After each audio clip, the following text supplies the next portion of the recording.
Good morning. Good morning. Good morning. I hear movement in the court. Oh, shoot. If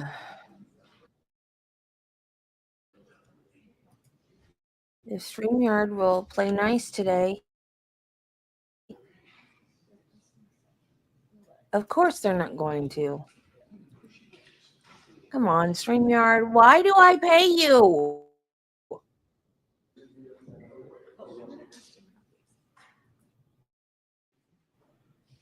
Work.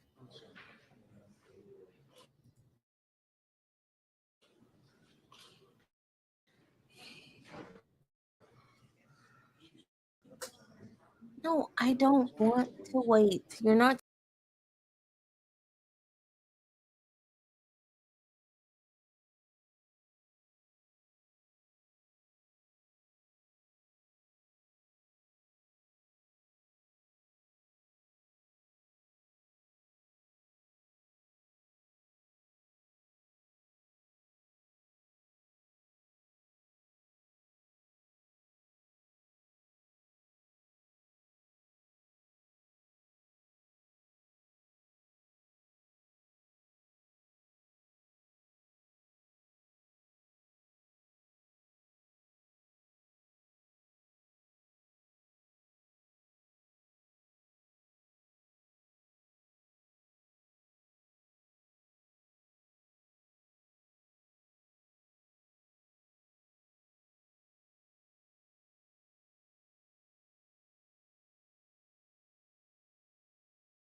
Did you hear me? I got excited and said Flash fan. Where have you been? I have been worried about you.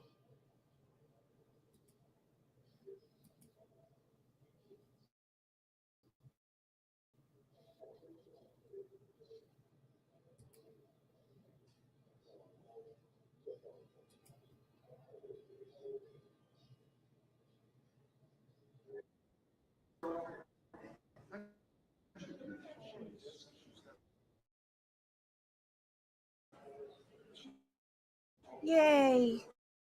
I think. Well, it worked better than it did last time. Come on. I can't tell what you guys can see because I don't have a second screen. Down in the left corner, I see a little box with me and a little box with the screen I'm supposed to be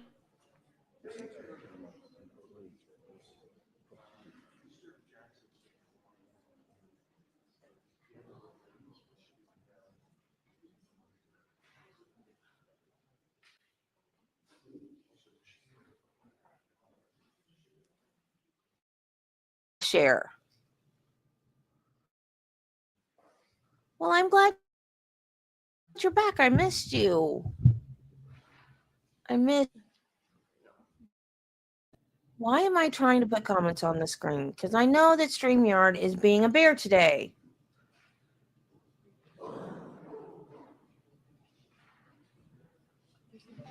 That's her parents right there.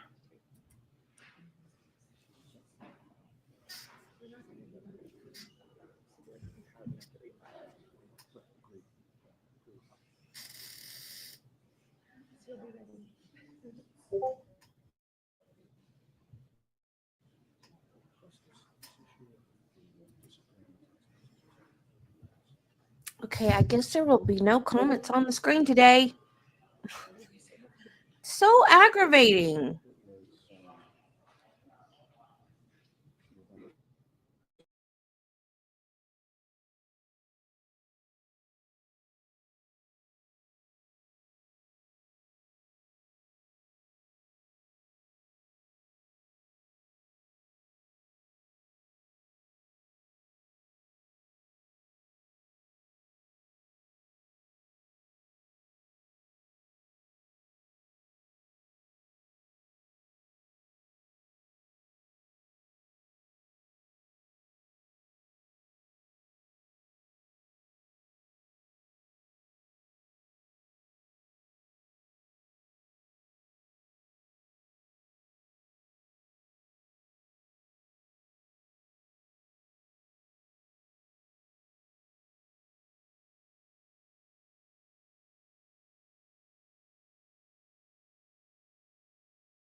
What happened is StreamYard doesn't know how to behave.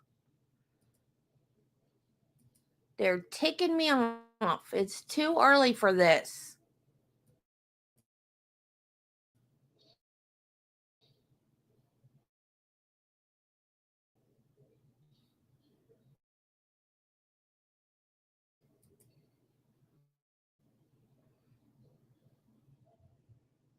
Okay.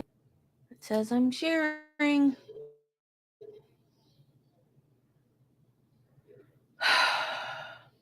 Hey, Nancy.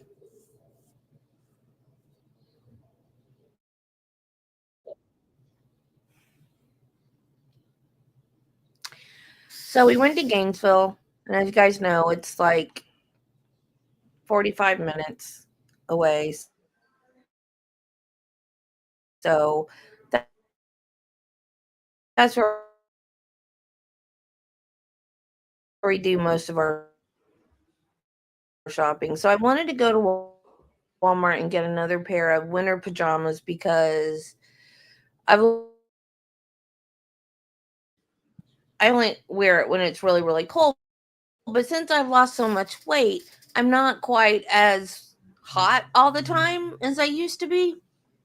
So I wanted another pair of winter pajamas. So we go into Walmart. Travis leaves me. He's like, I gotta go look for something.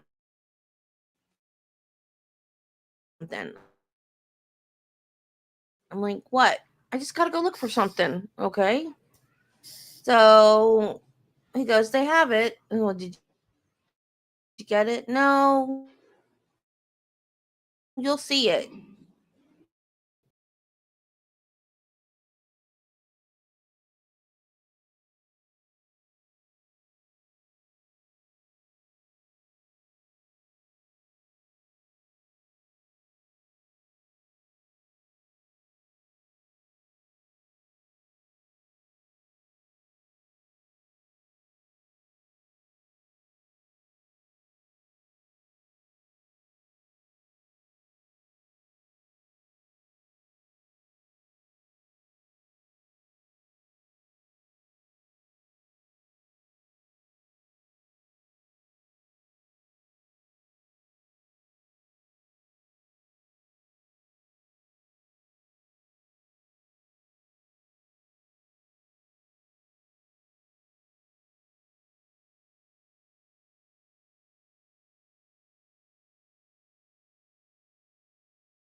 It's StreamYard.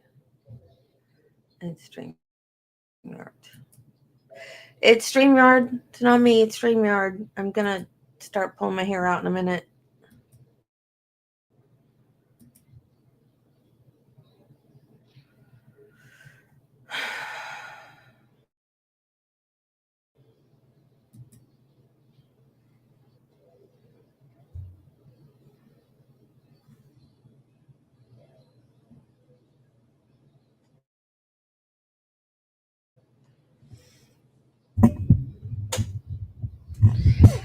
It's not YouTube.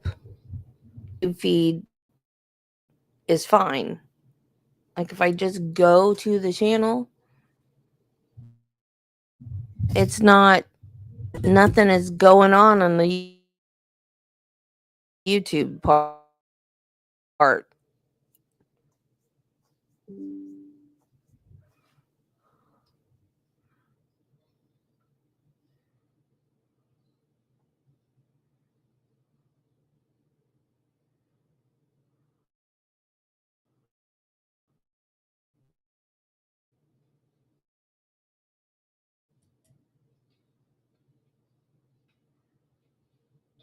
Cause he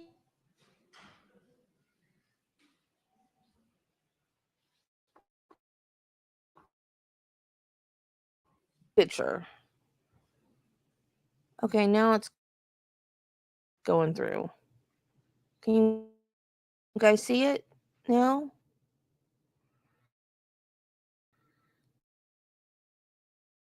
Nope. There it goes again. Yet I still. So do you have do you guys see anything right now? What are you guys seeing? This is why I need another screen.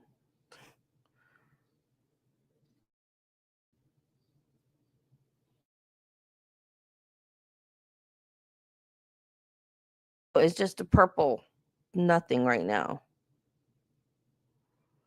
And once again, I have this page unresponsive message that's telling me to wait or exit the page. And I don't know why. Here, let me make sure everything.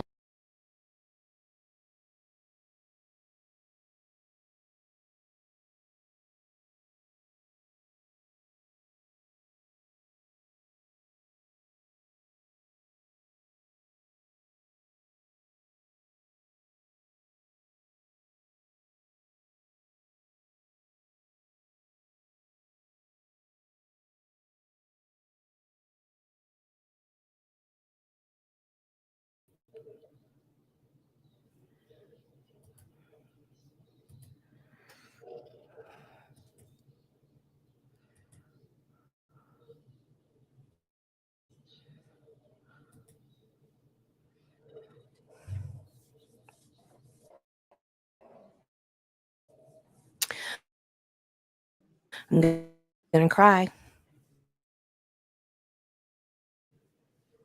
I'm gonna cry.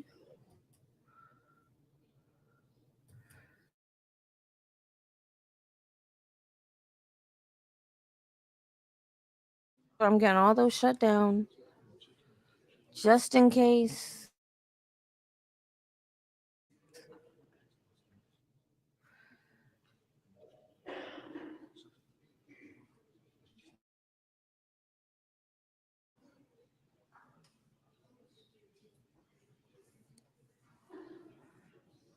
Everything worked great yesterday. I don't think we had. Do we have a lot of problems yesterday? I don't think we did. I don't remember.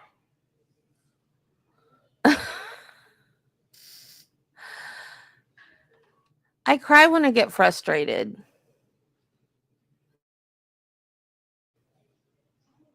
That's when I cry. I cry more from frustration than sadness.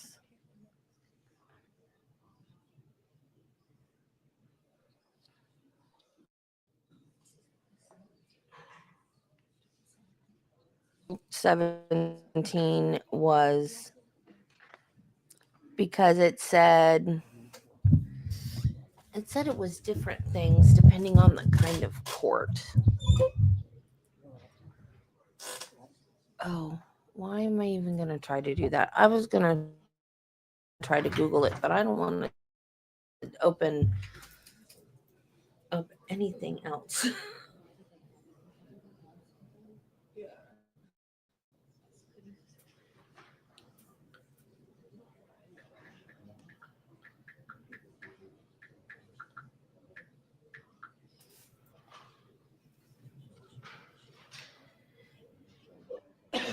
Criminal Procedure Rule 17 covers subpoenas, including how they can be served, what they can require, and when they can be modified or quashed. I don't know if that's it or not.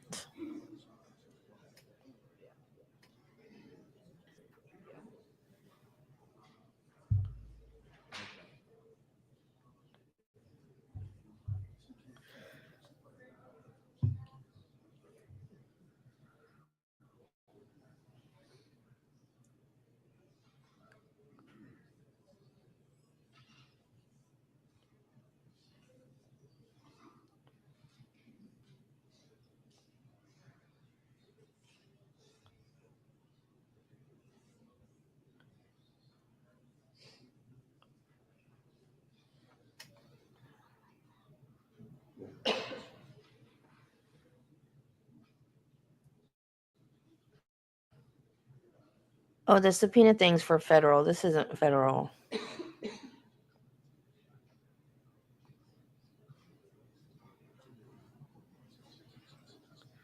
Well, where's...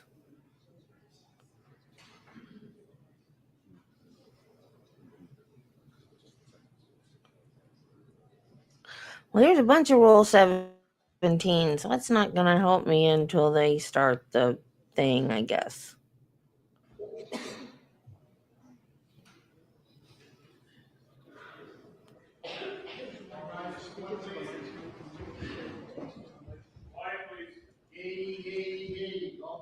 I love that.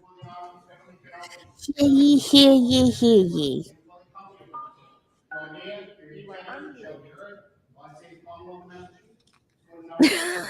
Of course you do, Flash. You're a foodie.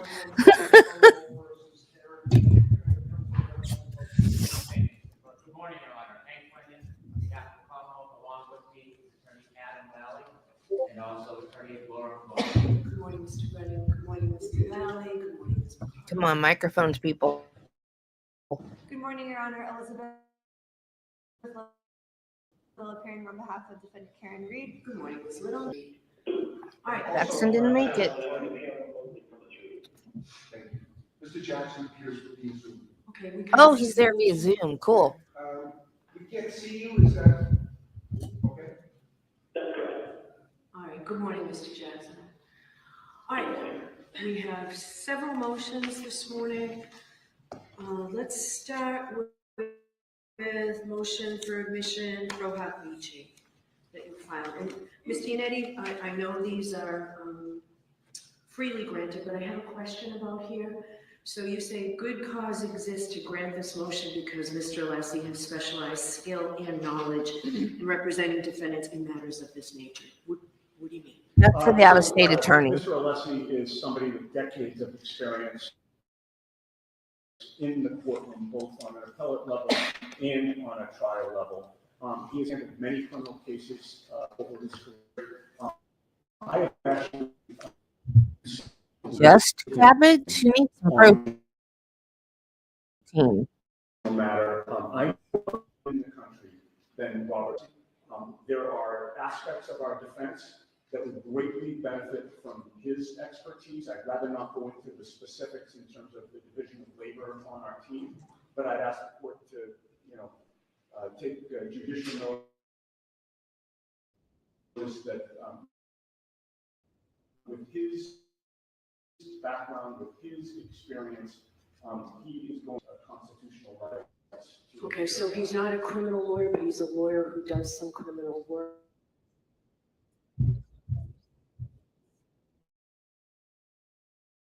Representing defendants in matters of this nature. Of this criminal nature, he has represented criminal defendants throughout his career. Okay. All right, thank you. All right, so let's go on to the discovery motions. We'll start with the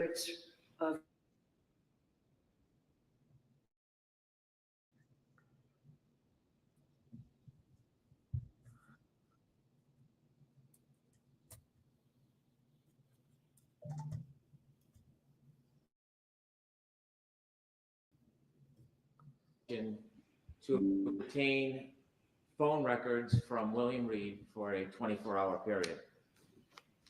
Secondly, the Commonwealth in that motion is looking for records regarding call logs for a different motion. Similarly, the Commonwealth has filed motions simply for the call log for 30 days for Janet Reed. The Commonwealth has a burden with two of these charges, one being second-degree murder, to show the element of knowledge. It is the government's burden to show that Miss Reed knew she struck John O'Keefe. Second-degree murder, as the court is aware, is a person committing an intentional act with a strong, plain likelihood of death. In a second-degree murder charge, there are a number of different theories that a Commonwealth can progress. It could be an intention to hit somebody, or it could be that somebody intentionally struck somebody left them behind and didn't render aid knowing that there's a strong potential likelihood of death. When Miss Reed knew that she struck John O'Keefe is a critical issue in this case. Simply because the government has significant evidence outside of phone records to support and to convince that Miss Reed knew she hit John O'Keefe when she did, the government's entitled to their full value of their proof. The records for 30 days, to begin with that aspect of William Reed's records. Miss Reed calls her father and her mother a little after 1 o'clock on the night she struck and killed John O'Keefe. She calls both of them, and those calls were unanswered, according to the phone records. The inference that a 40-something-year-old woman is calling her parents at 1:30 in the morning after this tumultuous event, the inference is strong evidence that Miss Reed knew she had done something terrible. She knew she had struck John O'Keefe, and she knew that she had left him behind. The 30-day period is an attempt to protect the privacy rights of William and Janet Reed by not asking for the call, the text messages, not asking for SMS messages, not looking to forensically download the phone, just the call records, because I expect it will establish that there are no other calls in that 30-day period from Miss Reed to her parents at 1:30 in the morning. But can't you get that from Ms. Reed's phone? No. Why There not? were 2 search warrants from Miss Reed's phone. I can't read them. The search warrant that was attached that I have isn't clear, so I'll need clear copies of those search warrants. Those are provided by the defense. I can provide clear copies. The 2 search warrants from Miss Reed's phone are from a period of January 28th, 6 p.m. to January 29th at 6 p.m. Okay, And the other one is January 28th, 9:30 to January 29th, 5:30. okay. And so they're not in Miss Reed's records. I am not looking to see any of the other numbers that the family called, friends, family, whatever their purpose is. I'm not looking to even see it. I want to see and demonstrate there's an absence of phone calls between Miss Reed and her parents the 30 days prior to when she drove into John O'Keefe. Now, it would help the defense. They want to expand that to 6 months or a year. I'm agreeable. Because if there was phone calls at 1:30 in the morning, I would not argue the inference that it was remarkable. That would be an unfair inference. But in the absence of any other calls, it is terribly remarkable that she is panicked calling her parents at 1:30 in the morning. And here's why it's important. The type of injury John O'Keefe suffered that led to his death was a type of injury that was treatable. If he had received treatment within 1 to 2 hours, I expect that there are medical procedures that could have saved him. They could have produced a drill and drilled it into his brain to create bleeding so it wouldn't swell, or they could have cracked his cranium. Now, certainly he would have suffered significant impairment, but I expect the government is pursuing a witness, and my expectation on my research is a witness will say life-saving procedures within the first 2 hours would have saved or could have saved John O'Keefe. And so if Miss Reed knew within the first 2 hours that she hit him, That's not proof that she knew she hit medical him. procedures could have saved his life, then this is relevant material to show her knowledge that something dramatic had happened. And that's why I want the 30 days. Only phone calls with her mother and father, nothing else am I interested in. The second part is the 24-hour period with William Reed. The 24-hour phone records will show Mr. Reed's phone calls throughout that evening or that morning. And it's important because Mr. Reed had an opportunity to speak publicly, and he did so on Fox 25, which is the subject of another motion. And when he speaks to Fox 25, he gives what I see as an implied admission that his daughter told him that she had hit something. I think there's more to that story that will be explored at trial. The time of the phone calls to Miss Reed are important. They're reflected in her phone records in the morning that she speaks to her father while she's still in the back of a police car before she's brought to the hospital. In that discussion with Fox is in your first discussions. Mr. Reed asserts that she tells him about this implied confession at the hospital, which is after the actual first conversation.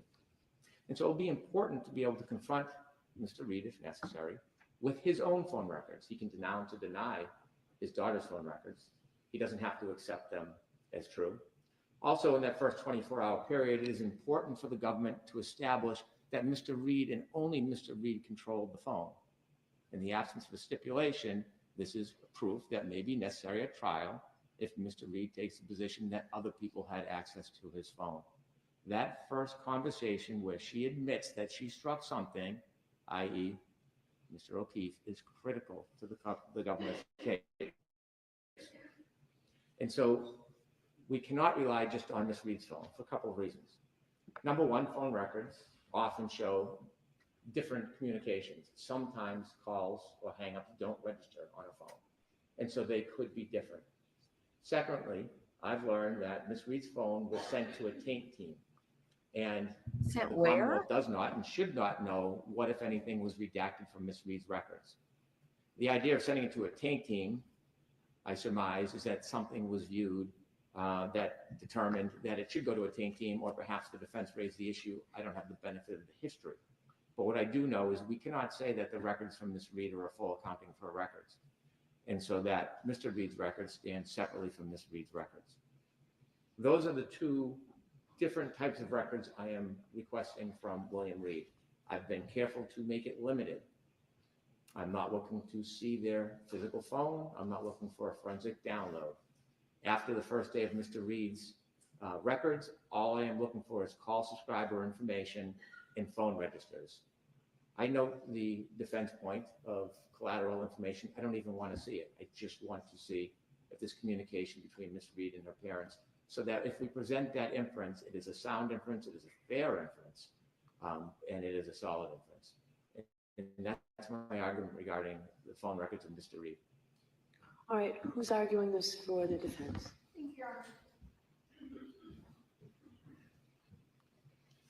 Oh, Miss Little.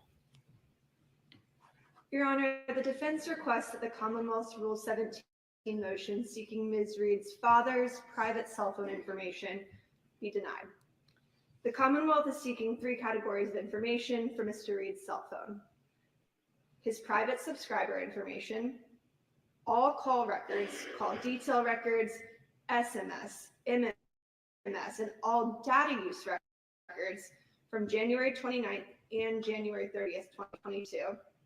And finally, all call deals for an entire month-long period spanning December 30th, 2021 until January 30th, 2022. Your Honor, we are 3 years into this litigation, and the Commonwealth is now seeking to invade Mr. Reed's privacy under the guise that it's seeking communications between Mr. Reed and his daughter. But the Commonwealth already has a record of all of the communications between Mr. Reed and his daughter on January 29th, from not one, but 2 separate sources. The Commonwealth is in possession of Ms. Reed's cell phone. It's also in possession of Ms. Reed's Verizon records. The Commonwealth is asking this court to sanction this gross invasion of her father's privacy so that the Commonwealth can sift through Mr. Reed's electronic data for information that is already in the possession of the Commonwealth. Now, I know Mr. Brennan says, I'm not interested in seeing anything else. But the problem is that's not what his motion says, right? He's asking for every single call, regardless of the recipient, for a month-long period. William Reed has never been called by the Commonwealth to testify as a witness in this case. So this is a new trial, right? So that doesn't prohibit the Commonwealth from calling him. I understand, Your Honor. Okay. He wasn't present at 34 Fairview. He wasn't present at CF McCarthy's, and he wasn't present at the waterfall on January 29th, 2022. And I would note that this court has repeatedly emphasized the importance of privacy concerns when it comes to an individual's cell phone, using that as a basis to deny the defendant's motions to obtain cell phone records from parties who were present that night.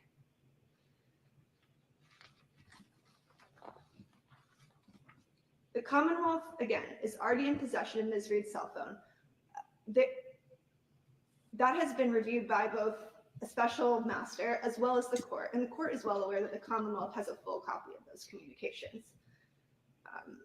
And what's important is that those call logs confirm that Ms. Reed did not make any calls to her father on January 29th until after she discovered Mr. O'Keefe lying incapacitated on Brian Albert's front lawn. And I've attached a copy of those records to our motion. It's quite clear. There was one call to her father on the morning of January 29th. That was at 6:32 a.m. The Commonwealth has a copy of it. Explicitly requires that any Rule 17 motion must be accompanied by an affidavit containing factual showing that 4 elements of Lampron were met.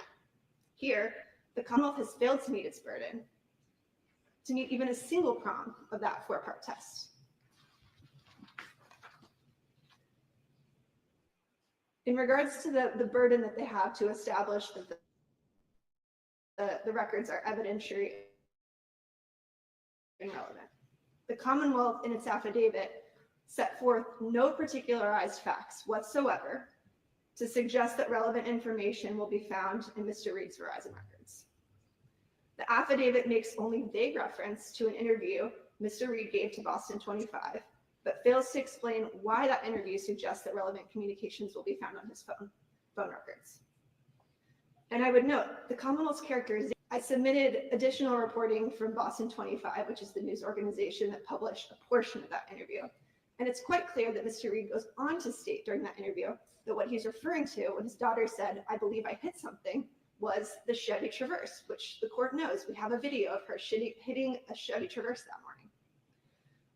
The Commonwealth is already in possession of Ms. Reed's communications from January 29th. Those were included in the Commonwealth's motion itself. And the Commonwealth has failed to explain why it believes additional relevant communications will be found in the call detail and text records. That was not included in the affidavit. The Commonwealth states they expect to substantively admit the phone records between Ms. Reed and her father to prove that the 6:32 a.m. call took place. But they can do that with the phone records that they already have. Just because they have records from Verizon, that doesn't establish who answered the phone. That's not something that they're going to get from Verizon.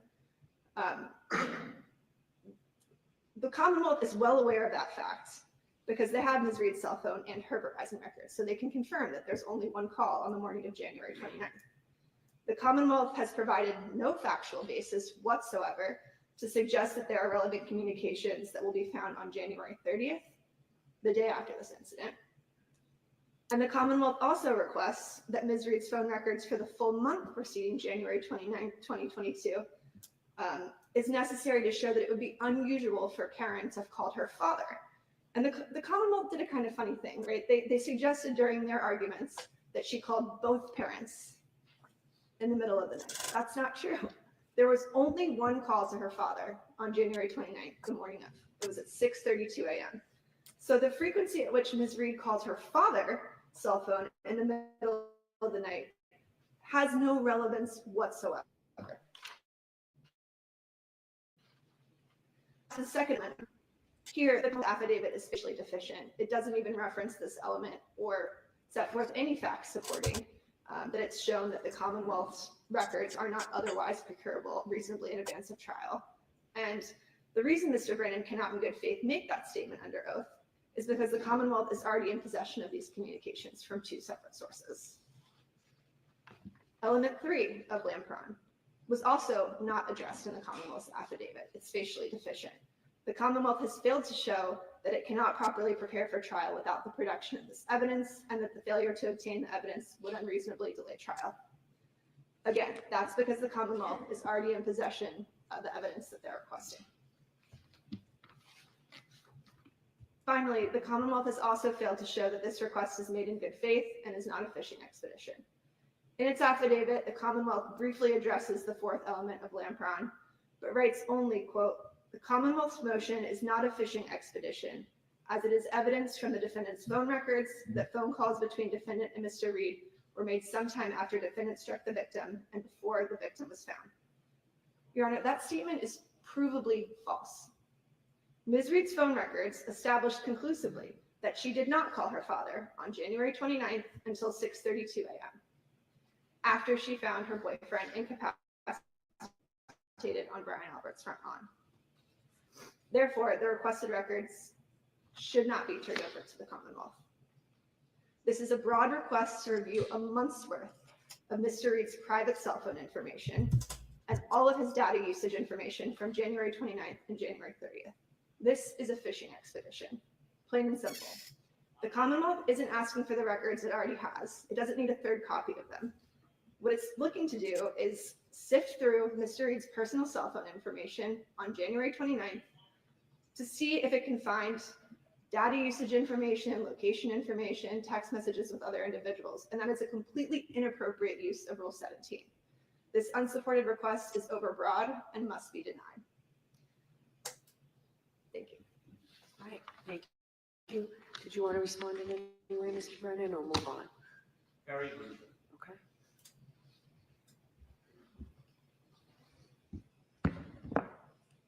In between the multiple accusations of bad faith, what the attorney says that is most telling is they don't know who answered the phone. That's a harbinger to trial. That if the prosecution doesn't know who answered the phone when Karen Reed called her parents or her mother's phone at 1:43 a.m. No, the Commonwealth doesn't. And so we have to prepare that when Mr. Reed takes the stand, we have phone records demonstrating all of his phone calls and that he had control of that phone, so there can't be a suggestion somebody else was handling the phone. Or, on the other hand, if the position is going to be that Janet Reed answered the phone, the father's phone, or that William Reed answered the mother's phone, then we'll call both witnesses at trial and we'll sort it out. But it is that very nature of suggesting confusion. and That's a uncertainty fishing expedition. that You the can't do government that. is obligated to try to prevent that trial. And we're being diligent, we're being studious, and we're going to be prepared. And these records will help us do that. That is the exact point and reason why we need these records. Thank you. All right, did you want to respond at all, Ms. Little? Well, I think the Commonwealth actually brought up the issue of, it tried to basically say, I need the Verizon records because Karen's Microphone. phone records don't establish that Mr. Reed answered the phone. But all I'm saying is that neither do the Verizon records. So there is no additional information the Commonwealth is going to obtain by digging through Mr. Reed's private cell phone information. Okay. All right, so we sort of overlapped a little bit with Mrs. Reed, Janet Reed's records. Do you want to be heard further on that, Mr. Brennan? No, I believe. He kind of never looks happy. I don't, but thank you. Ms. Little, is there anything specific to Mrs. Reed that you want to address? Yes, Your Honor. Again, I just emphasize that the affidavit in support of the request for Ms. Reed's phone records is plainly insufficient. They haven't addressed numerous elements of land crime.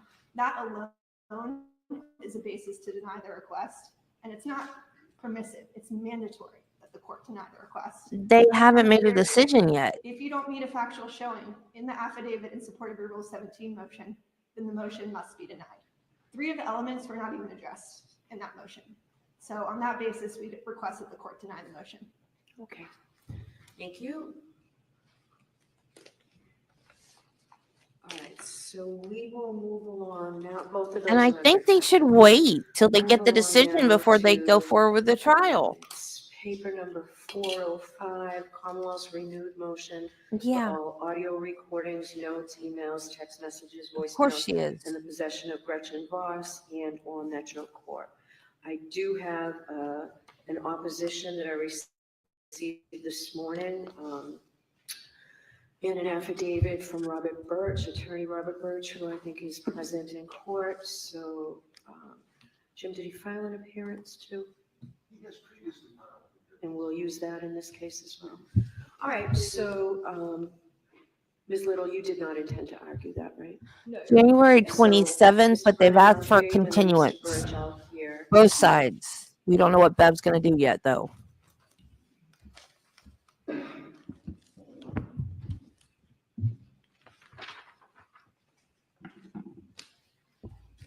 The Commonwealth has filed a motion to reconsider in part, and in addition, there was a request for information that was not requested before by the Commonwealth.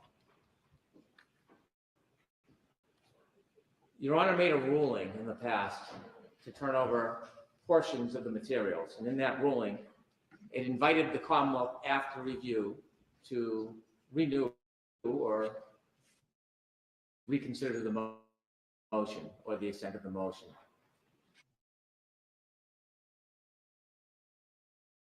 I've had an opportunity to, I've had a magazine and misinformation. And I've had the benefit of observing numerous other statements that have been made by Ms. Reed publicly. And I've been able to contrast and compare the statements made to Ms. Voss as well as the statements made to a number of other media organizations, including Dateline 2020 and Vanity Fair. And after a review of all those materials, it is clear that there is significant materials that were not turned over to the Commonwealth that are relevant material and substantive evidence in this case. Her In interview. listening to the past hearing, the position of Boston Magazine was that almost everything was entirely on record and that there were a few interchanges by the attorneys. Not only did I have an opportunity to read the Boston Magazine article and listen to the interviews, but I had them transcribed, have a copy for the court if the court pleases. Yeah, that would be helpful. And there were two different interviews that were turned over. One was represented at the last hearing, that it was 4 hours long. The Commonwealth received 3 hours and 19 minutes. It's missing, not a little bit, a significant portion of that hearing, 40 minutes. The second interview was represented in the audio recording of court that I listened to as a 2-hour interview. The Commonwealth received merely 19 minutes. This is why you The don't do majority of that interviews, interview was people. not provided. And so there wasn't just a few Hey, twin. reactions, they were significant. In addition, which is notable, and you can glean this from the transcripts, is that there wasn't just a few interruptions. Mr. Yannetti is noted on the transcript 37 times, Attorney Little 33 times, and Attorney Jackson 33 times. And so there are significant interruptions and redactions in both recordings.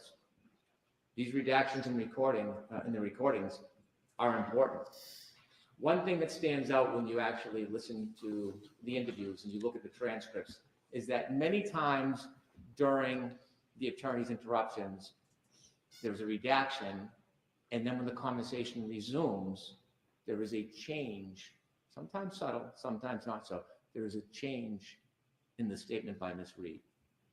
And so it is clear that there is an inference that in those redacted portions, there is conversation or consultation or discussion happening that changes the direction and sometimes the content of Ms. Reed's statements. That's why you get an That bears attorney. directly on the credibility of the witness. Because be mindful, all of her statements are admissible. All of them. They're all substantive evidence. There's no hearsay. There's no limitation. They are statements of the defendant. They're material and relevant, and the Commonwealth is free to use any and all of them at their discretion. And so it's not only what she says in the interview, it is what is missing in the redactions. Now, certainly there may be discussions in those redactions that involve her attorneys and Ms. Voss, but none of that is protected. None of that is protected. The defendant enjoys many privileges, but when an accused decides to cast aside their privileges, they don't get to add their own layer of protection. There's absolutely no basis in our jurisprudence for a defendant to be able to do that. They enjoy a Fifth Amendment privilege as they should. A defendant is presumed innocent. But when they cast it aside, it's at their own peril. They have an attorney-client privilege.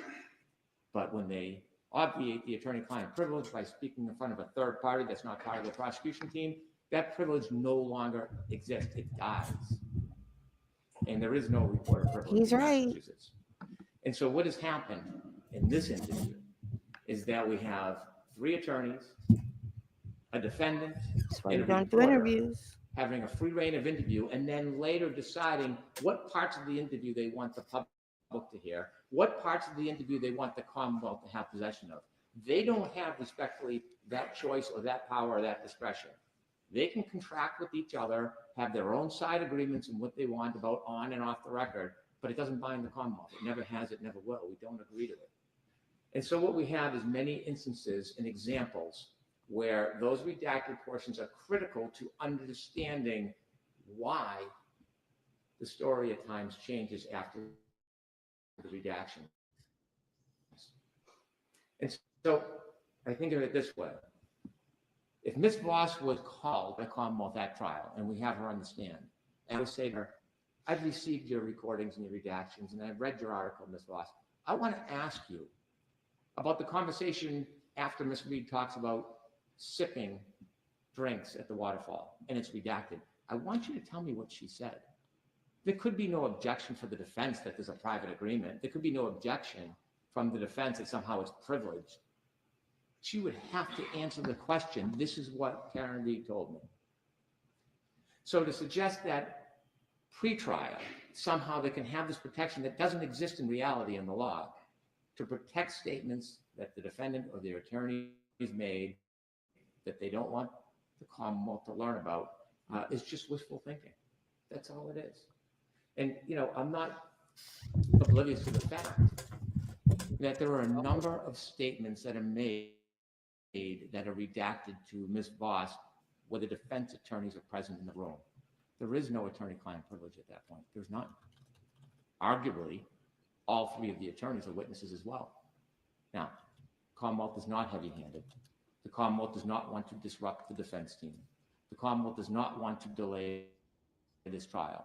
The Commonwealth does not want to put an attorney in an uncomfortable position. But the witness to a substantive statement, many of them admissions of guilt, contradictions, all of them, in the most respectful way to pursue those, the strongest way, the fairest way to pursue those with moderation is to get them from Emily Voss in the interview that exists. Now, in the pleadings, I received the response this morning. I didn't get to read the entire thing. I have no objection to it. But I did listen to the hearing.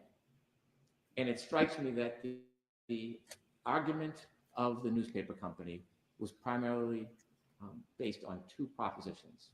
Number one, Commonwealth versus Doe, promulgation, those cases, when you read them, deal with confidential informants.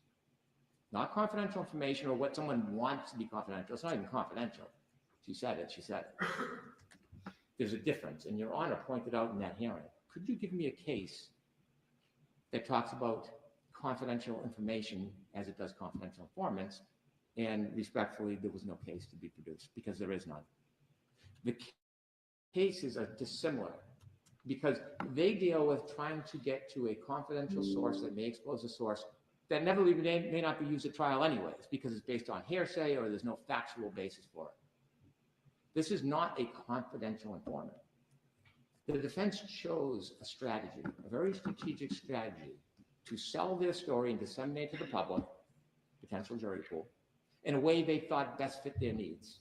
And they've done this continually. And although an attorney cannot produce evidence to the public or encourage it, it violates the rules of professional responsibility. They cannot have a statement that is meant to reach the potential jury. A defendant can. The Commonwealth does not resent that Ms. Reed has made statements to all of these different outlets. She's entitled to. She's presumed innocent. She can make all the statements she wants. But when she does, there is a consequence for that. And they now bear the consequence of these statements that have been made.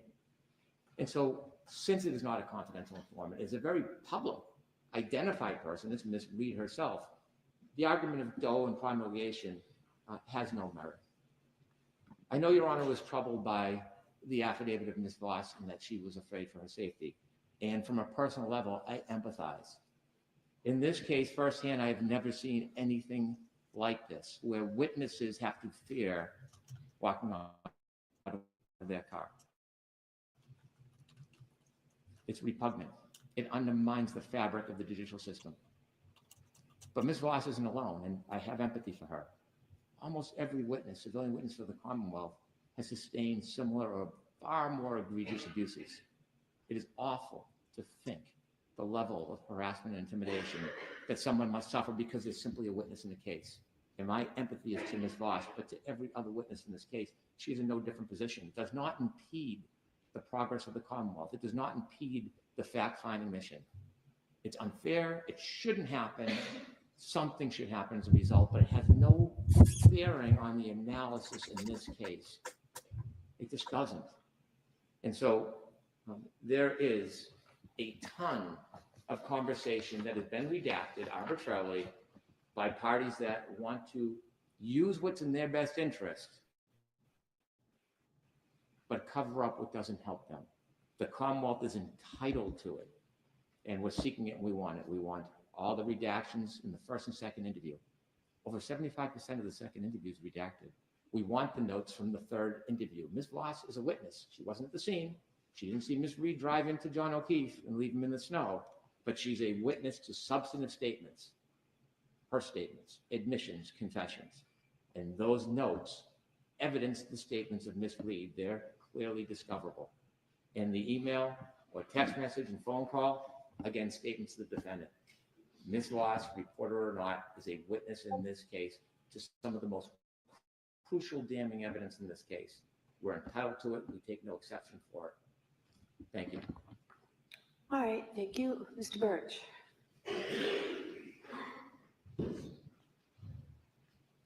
Thank you, Your Honor. Robert Birch for Metro Court and Gretchen Voss. I've been here before, Your Honor, on a remarkably similar motion. And Your Honor at that time made a Solomonic decision and said that 2 audio tapes minus attorney dialogue and off-the-record comments would have to be produced. And the one-on-one off-the-record interview between Gretchen Voss and Ms. Reed did not have to be produced. And the Commonwealth has simply made no persuasive showing as to why the decision should be any different now. The Commonwealth makes much of the fact that there are heavy redactions on the shorter of the 2 taped interviews. It's a 2-hour interview. Actually, it was a 1-hour interview. That is a very bad place to which had been glitch. submitted with our original opposition to the first motion. So it wasn't That is quite awful. as lopsided as counsel is intimating. But in any event, the reason for the redactions is that the Commonwealth made a point in its original motion that it was not seeking anything but the defendant's statements, that it did not want colloquy of attorneys. Should It I did read not love, seek, guys? what the attorneys were saying. And it said that over and over in its original motion. Now it's suddenly changing the rules and says, oops, we've decided we want those after all. And Didn't I leave that open for them though? Didn't I leave that open for them to come back even at the first trial? To come back and request it upon review of the first I'm release? sorry, I didn't quite. I left that open for the Commonwealth to come back the first time Okay. even, right? The first trial. And we have here now a new trial. We have different attorneys presumed with today's motion on both sides. So why are we focusing on what they requested first? And what's different than now? Well, Your Honor, I think the burden on the press is, it's still the prosecution seeking information from the press. They got a certain amount of it. They're now asking for more of it. And the question is, why do they need that more?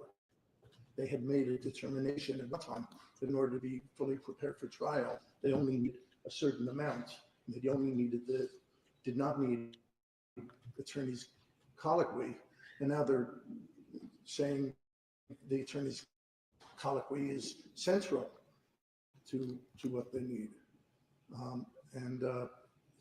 They can't have it both ways.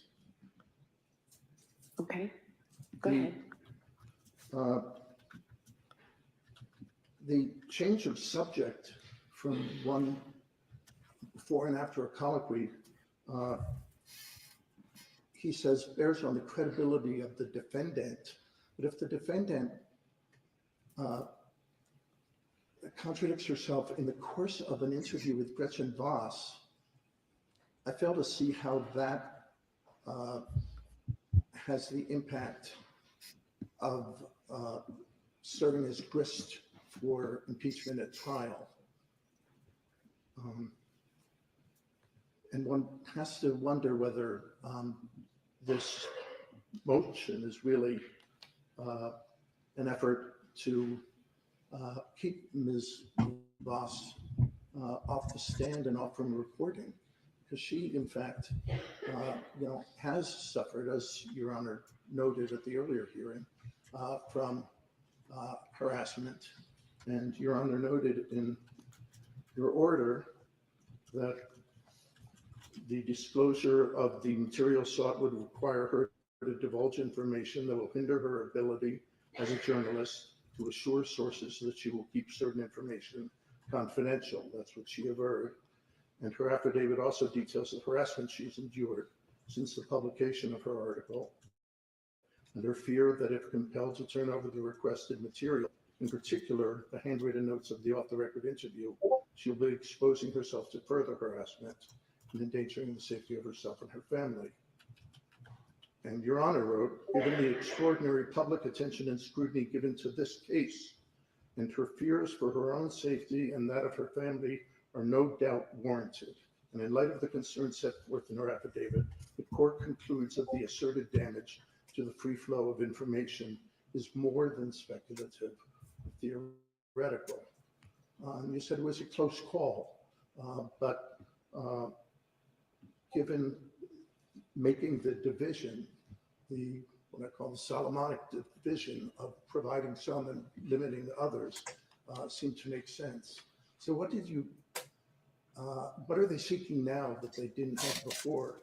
Well, in addition to seeking the redacted portions of the interviews, which Metro Corkins Council undertook at time and expense to redact them to accord with what the subpoena as approved, what the subpoena as issued had asked for.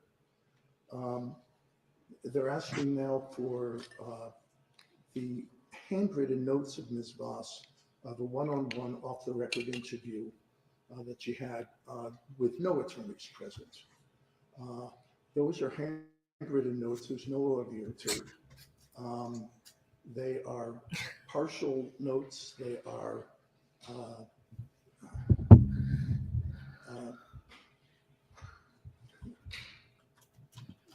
they are the phrases.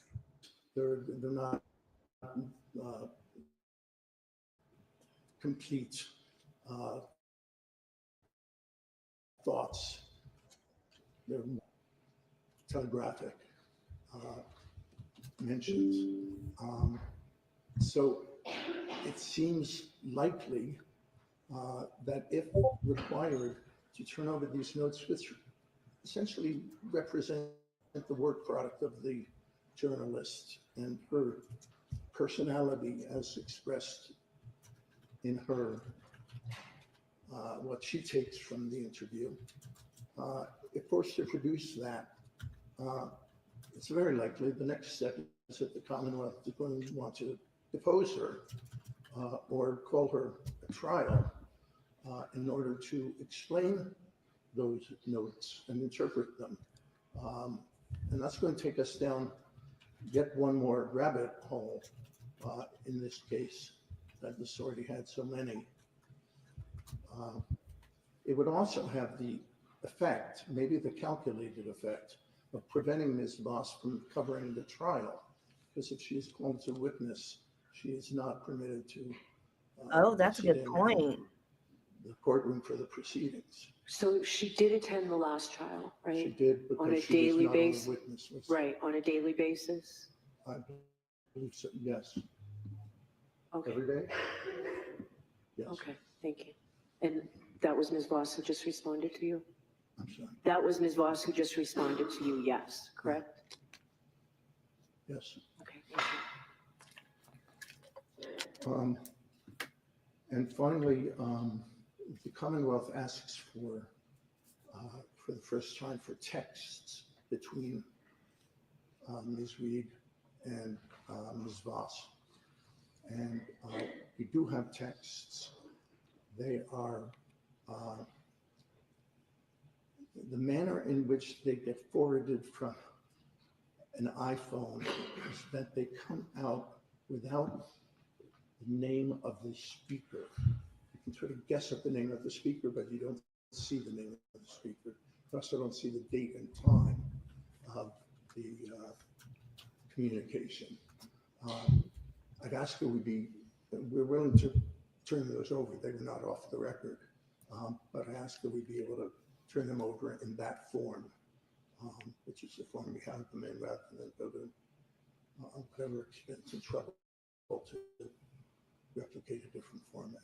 Okay, And that's all I have. all right.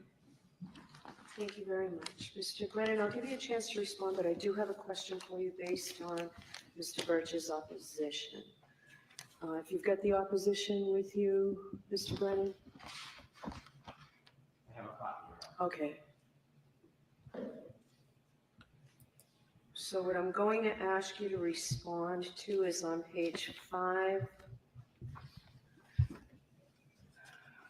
First full paragraph, the paragraph begins that this litigation, but the sentence is, in other words, the Commonwealth says it needs more audio because the redact or reveals that she was not entirely forthright in her unsworn press interviews with Voss. What do you say about that? You touched upon it when you started your argument today about inconsistencies. What's your argument to that specific? Having received this morning, having not had an opportunity to read it, could I just have one moment to read it in context? Sure. Thank you.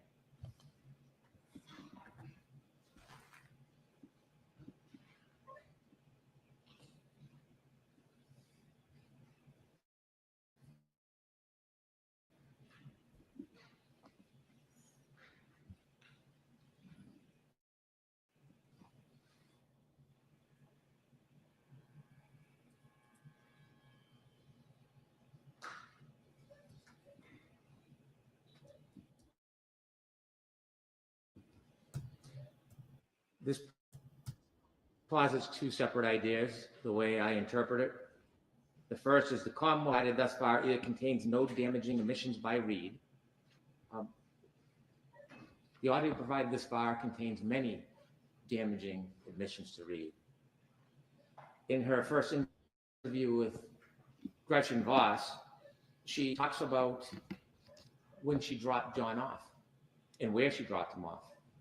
It's noticeable in many, many interviews, the story changes. But at one point, she has them going to the side door of the house. In fact, in 3 of the interviews, he's going to the side door of the house.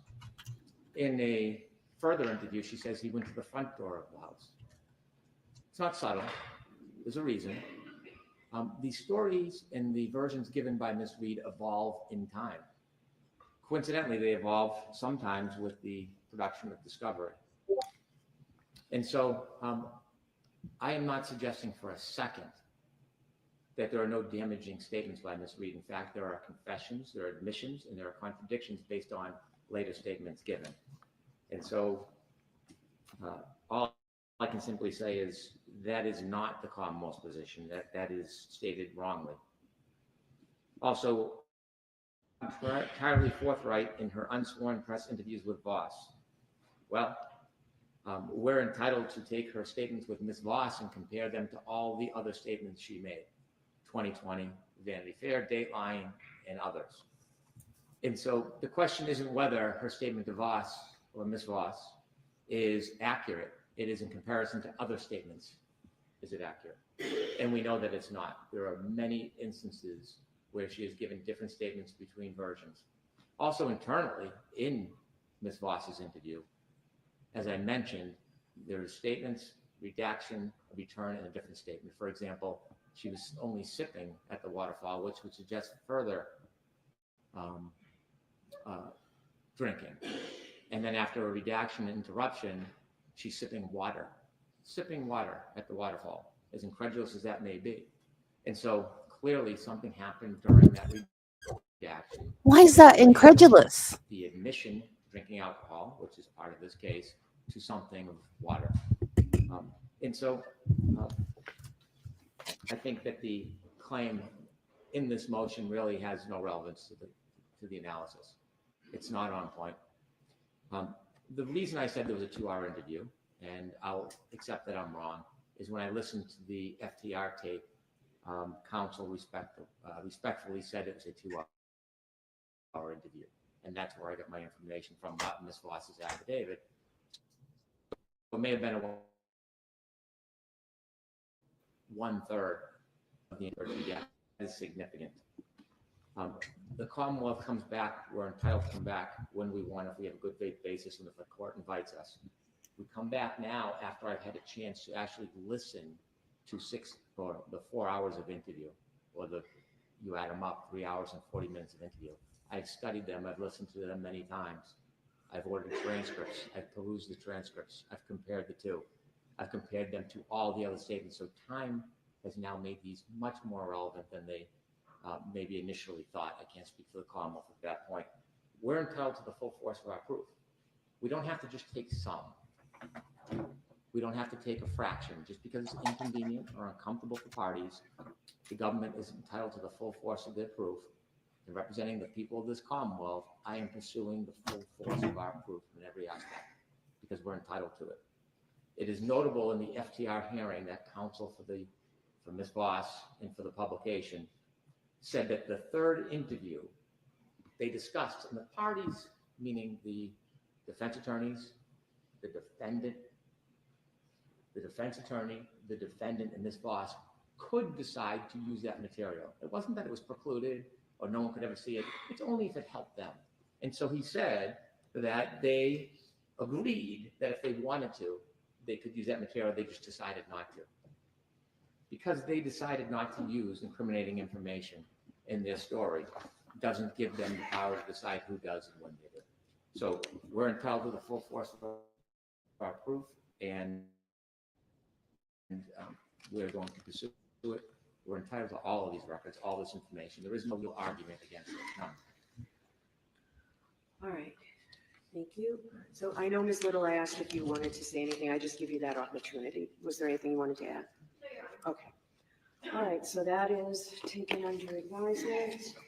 Now we have 3 more motions. I understand Mr. Albano is here. I think the contradiction. She did a bunch of interviews. That's why I said, don't do interviews. Yeah, it got international attention. It got national attention. But you have the right to remain silent. Anything you say can be used against you. So apparently she did an interview with this, what was her name? Gretchen Voss. And it wasn't a televised interview, it was a print interview. And the audio that was made, she had her attorneys with her there, and I guess she'd start to say something and the attorneys would stop her and then she would like reword it. So I guess she said she was sipping her drink and then the attorneys told her to say she was sipping water. And he said, as incredulous, well, maybe she knew she'd had enough and she decided to switch to sipping on water, which is probably not true. She was probably still sipping on her alcoholic drink, but whatever. Why do they need to bring that in? The contradictions he's probably talking about between the other interviews that she did that were televised. And none of that came into the first trial. So I guess now he's wanting to drag that all into the second trial, because I think we were kind of relieved. I still don't think she did it. Just me as a nurse looking at his body. That is the number one thing for me to believe as a nurse, that he was not hit by a car. I have seen plenty of motor vehicle accidents, and you don't come out with no injuries from here down when you are hit by a car. It just doesn't happen that way. So that's why I don't think she hit him with her car. But I think we were relieved that they didn't use those interviews, because it's a bad idea to talk to the press when you're being tried for murder. It's she never rules from the bench. Never. Never, ever, ever, ever. And I don't know how to get these court documents. So if she does anything in writing, I don't know how to get them. I think they make you pay. I think Judy tried to find some documents yesterday for me, and they're behind a paywall, and I'm not paying unless I get monetized and start getting some money from YouTube that I can use for YouTube research stuff. I can't afford to pay for documents.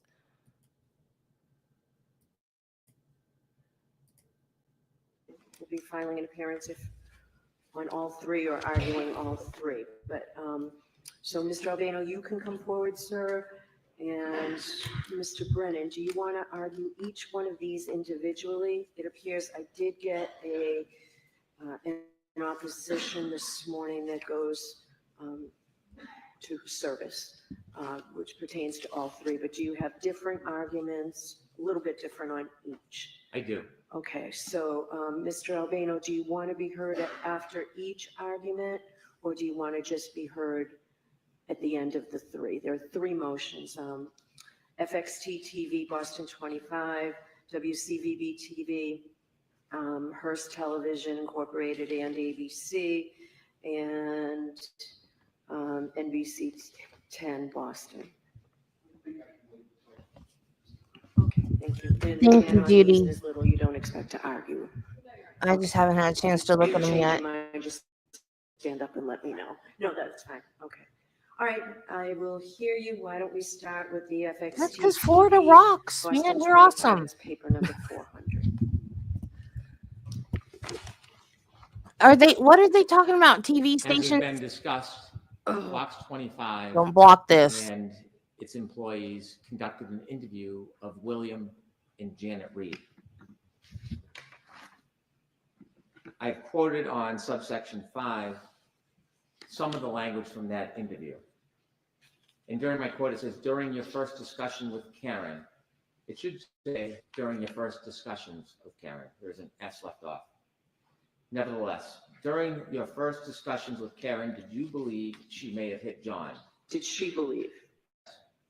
Okay, I thought you said, did you believe? Then I misspoke. My apologies. Did she believe she may have hit John? William Reed responded, no, she felt she struck something. She said, Dad, I think I struck something. I said, what do you mean, right?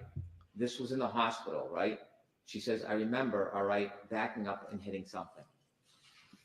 I've had the benefit of at least looking at the phone records that are available for Karen Reed and seeing Did she hit John's car? That morning to William Reed's phone. That phone conversation is before Karen Reed is admitted to the hospital.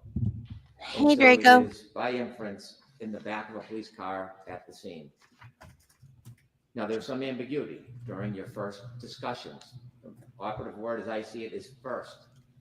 It is a particularly remarkable statement to make that in the throes of realizing the great tragedy that's unfolding with John O'Keefe lying in the snow dying, that the comment of thinking that they hit supposedly now another car in a driveway hours earlier would be the topic of conversation at that point.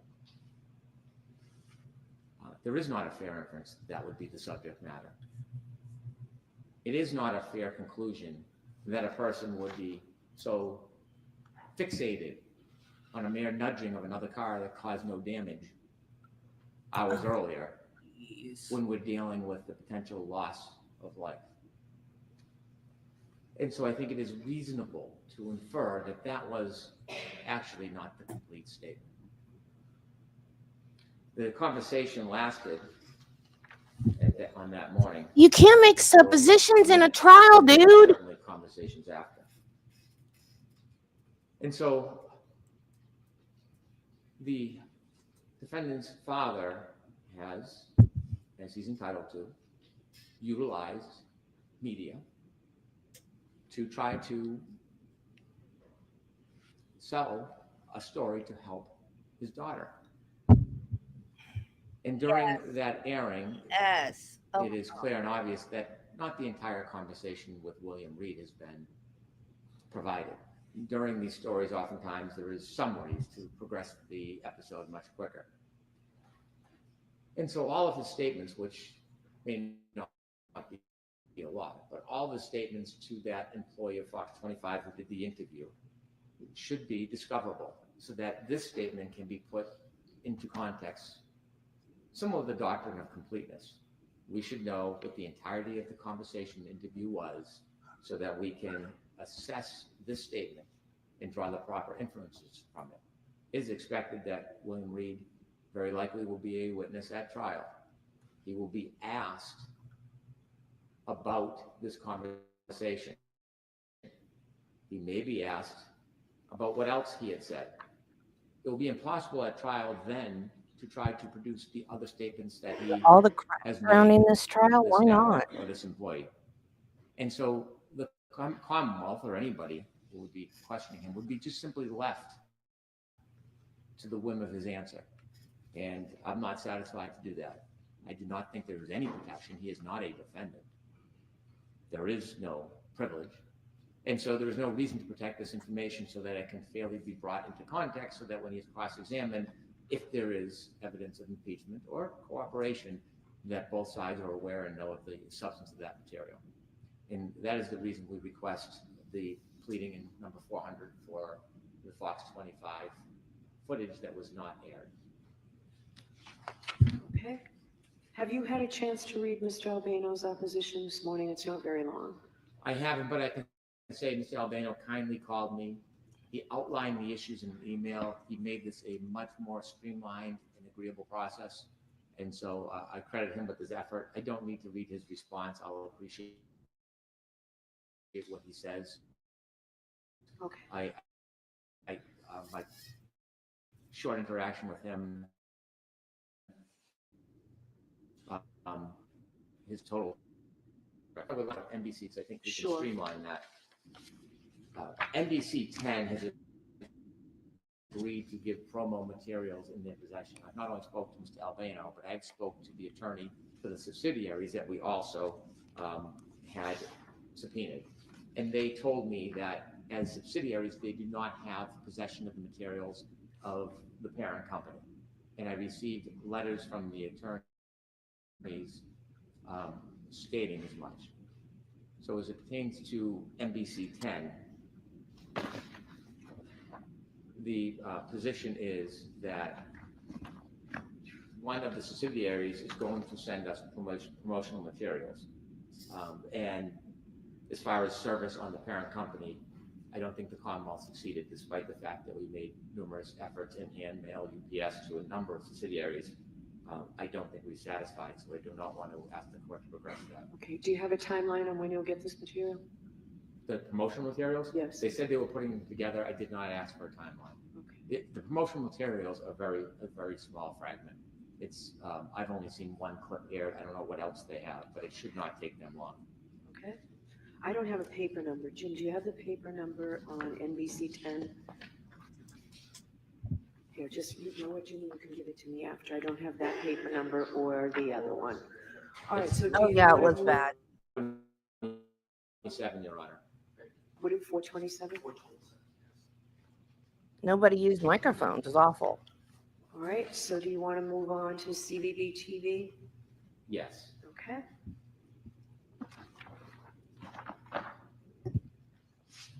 How many TV stations is he going to? WCVB TV has been served, and they've notified that they're not in possession of the materials, have no control over the parent company, and they are not part of the company. And so I no longer am asking WCDB-TV to produce these materials. Instead, in the alternative, we have subpoenaed the registered agent in Massachusetts, the registered agent for the parent company. They have been properly served. If we look at the Secretary of Commonwealth of Massachusetts Business Entity Summary website, not only do they have a principal place of business in New York, but they also have, as a registered agent, a local address, 84 State Street. So our position relative to the ABC materials is that ABC has been properly served locally. Unlike NBC, that did not have a local registered agent that we could find, or perhaps does not have one, ABC does. ABC does business in Massachusetts. In fact, these interviews with Ms. Reed may have taken place in Massachusetts. I don't know.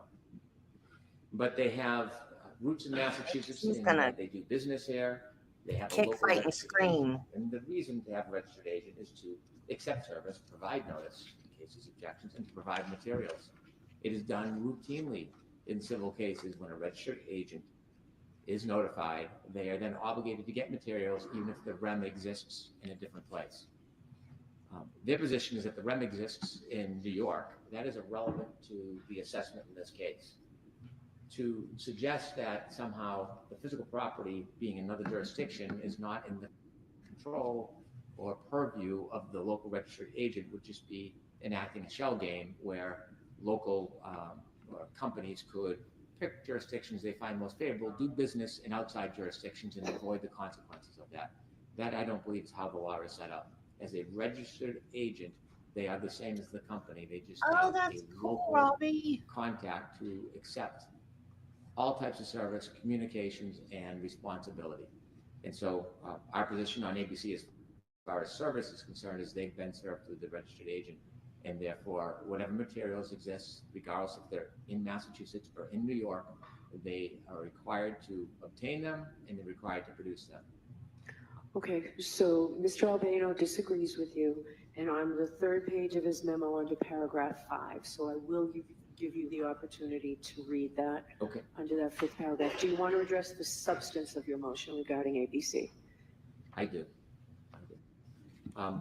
Much like other recorded statements, we see from the Nightline in the 2020 interviews, there are a number of public statements that Ms.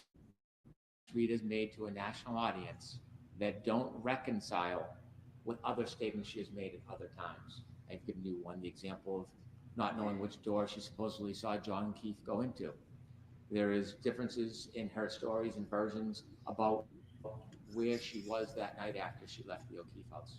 There is a number of examples where the different versions given contradict each other. And so although they're all substantive statements, they're all admissions and confessions, they still have a value in the fact that they contradict each other.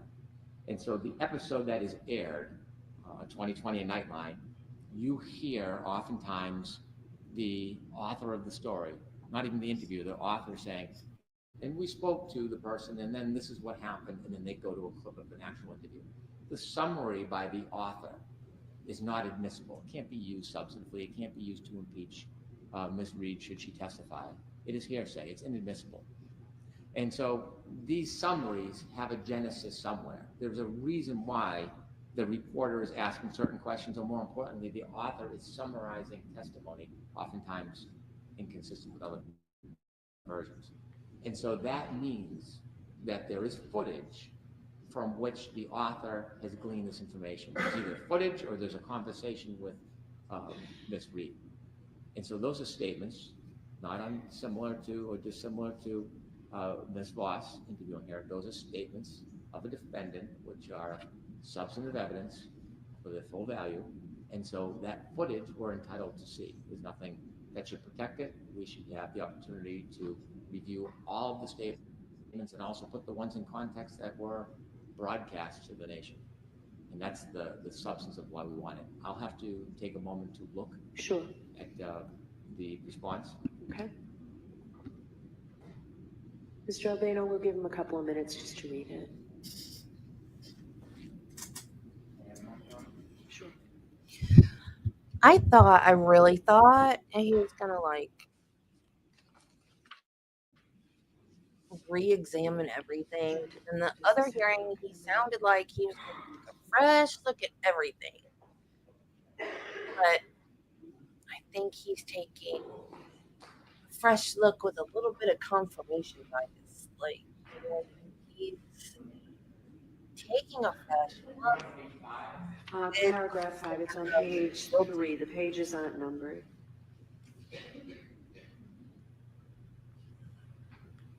Actually, you should start at 4. Or why don't you read the whole thing, Mr. Brown? Why don't you have a seat and read it?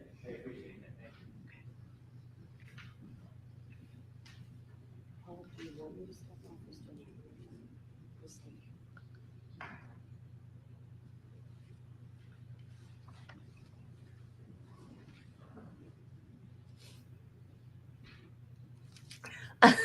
I don't know. He needs to learn how to focus. You focus as you zoom. You don't zoom in and then focus.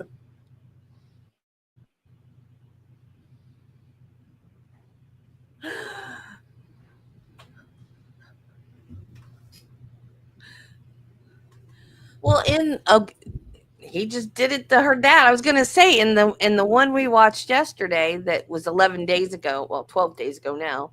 I did it late, but he was going up Karen's body. Like every time he went to show her face, he started like at her butt and went up. And I was like, what? Why is he doing that? That's not right. Oh no, Lally's there. Thank you.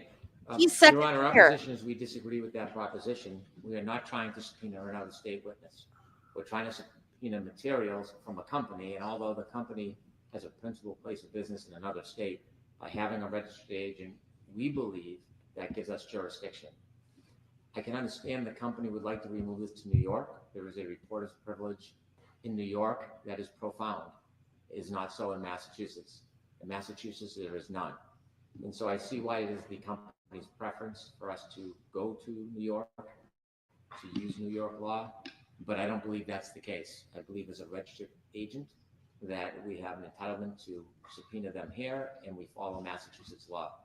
There are a couple of cases in the memorandum that I'm not aware of.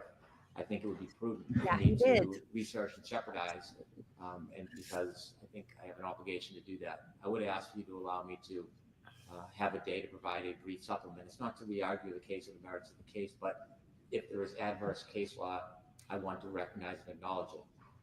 But not. I'll give you that opportunity, but I will hear from Mr. Albano today since he's here. Of course. But our position is, although they would like us to go to New York, we can subpoena in Massachusetts to the registered agent, and that entitles us to the material. So that's the way we've done it. Okay. Thank you. All right, Mr. Albano. Thank you, Your Honor.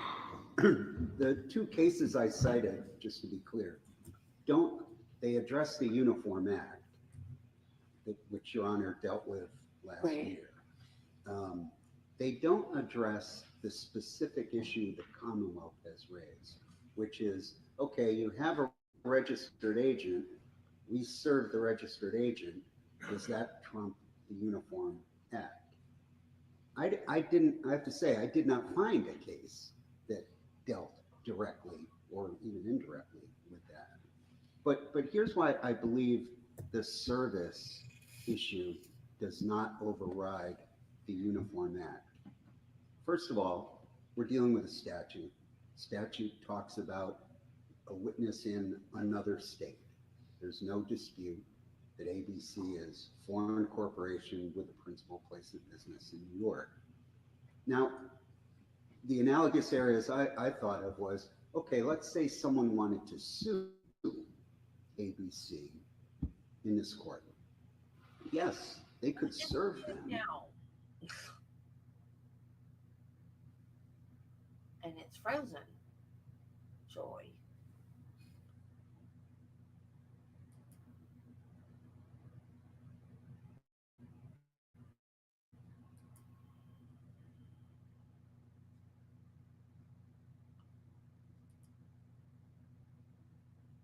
I think that's YouTube.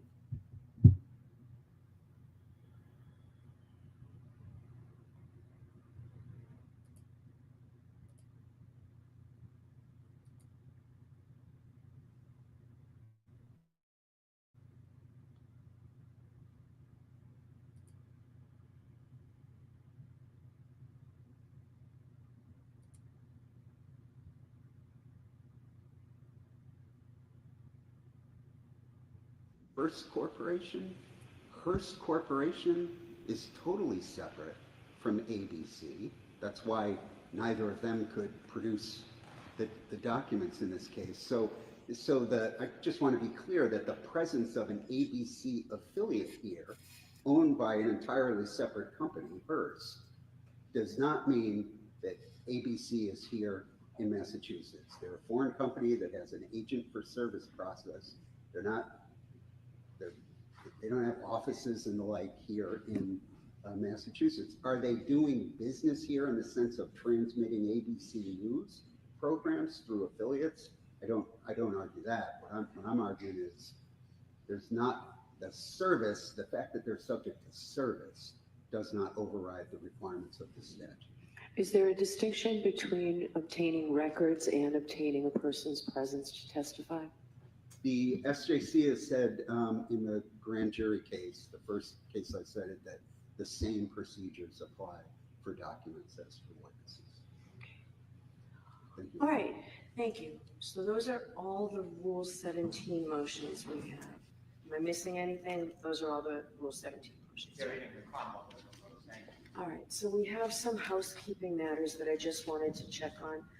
I still have the motion to continue under advisement. I need to see how we progress for that. You need to hurry up with that one, The lady. Commonwealth's notice regarding the testing of the telematics system. Where do we stand with that, Mr. Brennan? I know you had said you told them that, Thanksgiving rather than Christmas to highlight big holidays, but where are we? I did, and if I could have had it done quicker, I would have got somebody else. I have spoken to my expert numerous times. He has coordinated with the defense expert. They are heading to Texas on December 2nd. Okay. On December 2nd, they're going to test all of the chips, and there's an SD card that we expect has information on it. And then they're both scheduled to travel back to Massachusetts for December 5th. Okay. And they're going to do what's called the chip on, where they take the chips, the SD card, they reapply it to the boards, they put it back in the modules, and they put it in the actual car because there's different software which will give it even more fulsome reading. And so after the December 5th event is done, I've asked my expert if I could have all results within a week. I have an uncertain response. I promise to do his best, which really doesn't give a lot of meaning, but my hope is within 7 to 10 days. Okay, thank you. And I don't know, Ms. Little or Mr. Jackson, if you have the answer to this.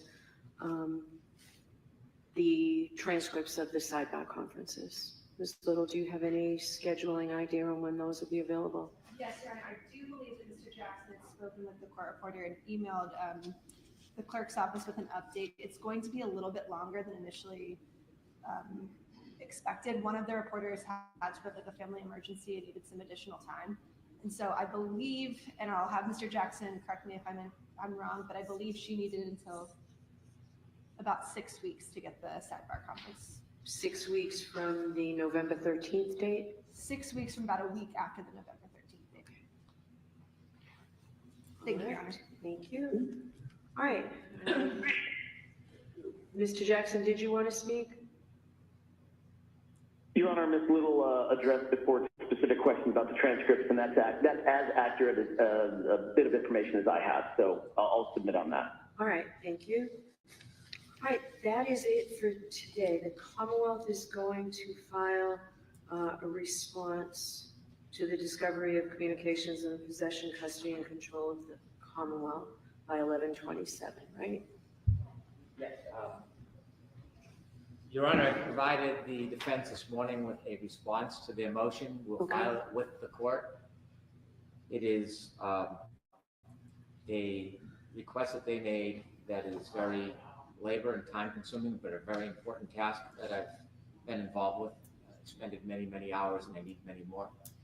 We do have, or I have produced, or I have a production that I'd like to produce to the defense. I've shown them a protective order this morning to see if they were agreeable. I do not want to speak for them. If there is a protective order, I can turn over the first production that I've produced, and there is more to come. All right, any objection to the protective order? I have not seen this document, obviously, nor the proposed order. Right, there are a couple of issues related to this motion in addition to the protective order that I'd like to address with the court that I've briefly discussed with Mr. Brennan.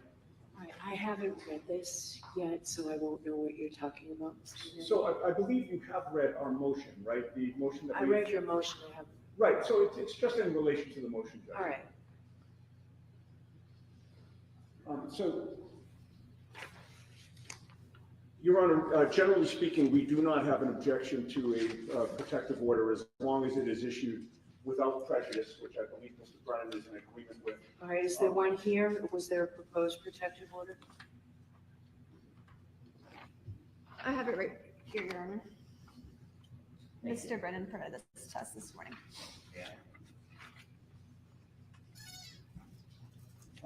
So I have not reviewed that, Your Honor, but I'm asking that the contents be allowed to be shared with the entire defense team, including our attorneys, our interns, and our client.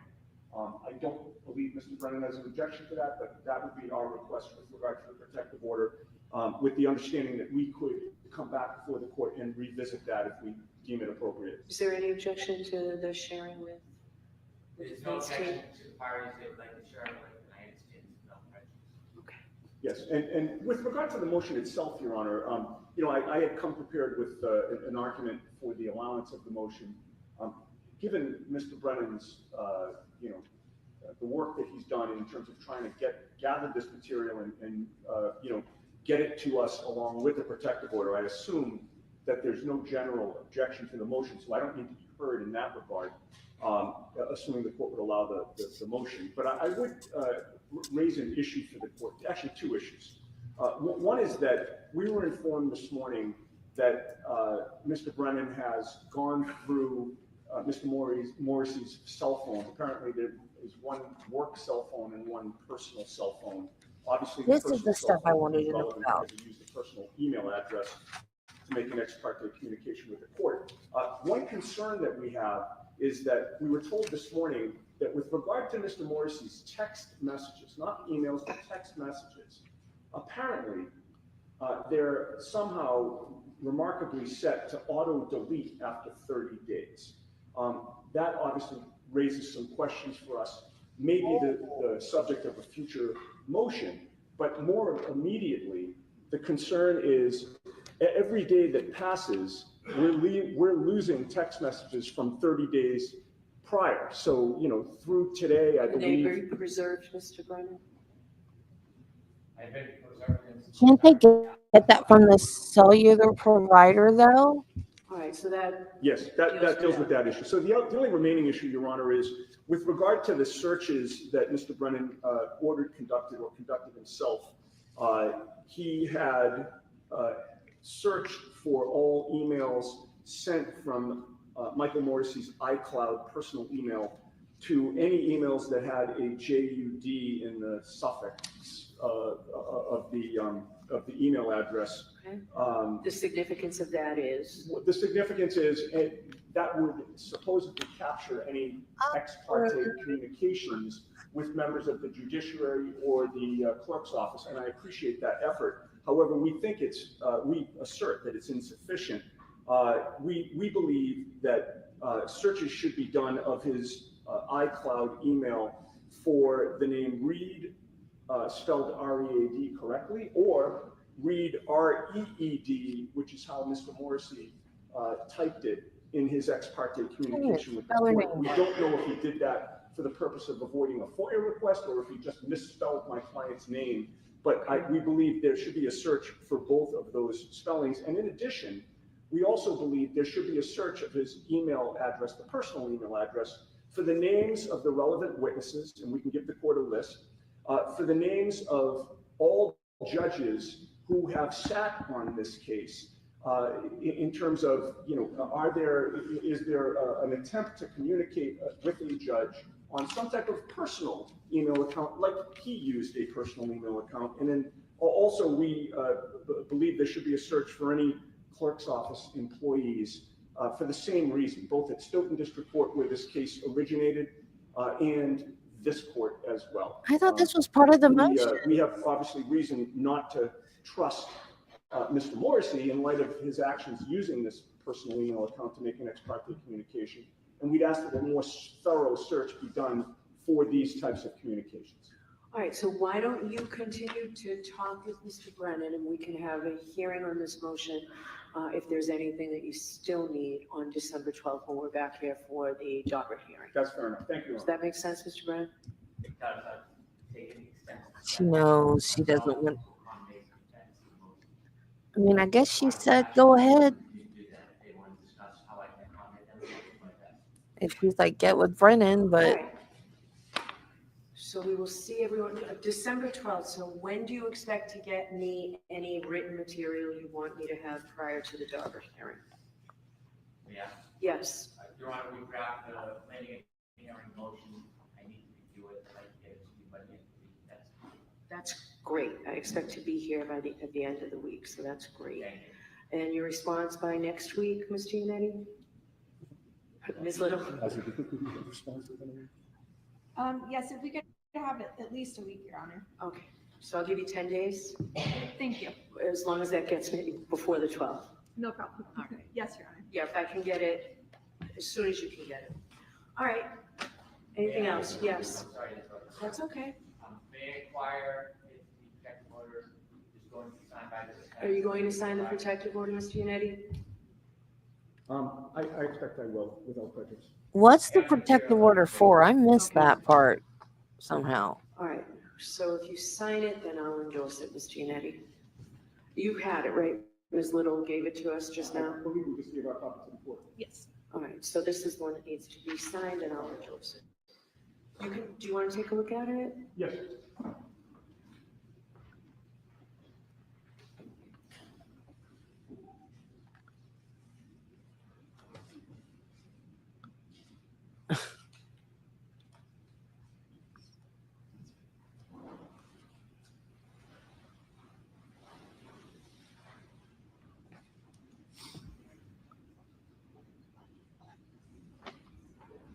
All set.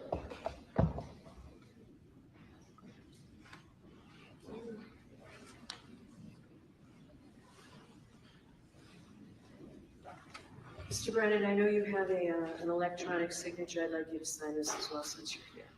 Yes, Your Honor. You sign that and I will endorse it. Why? What did Brian Walsh do?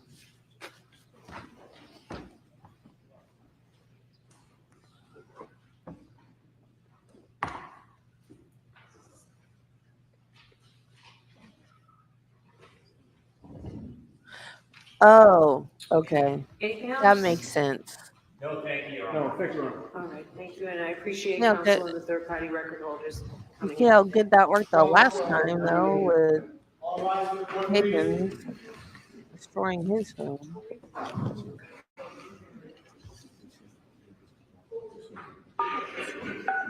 You are muted.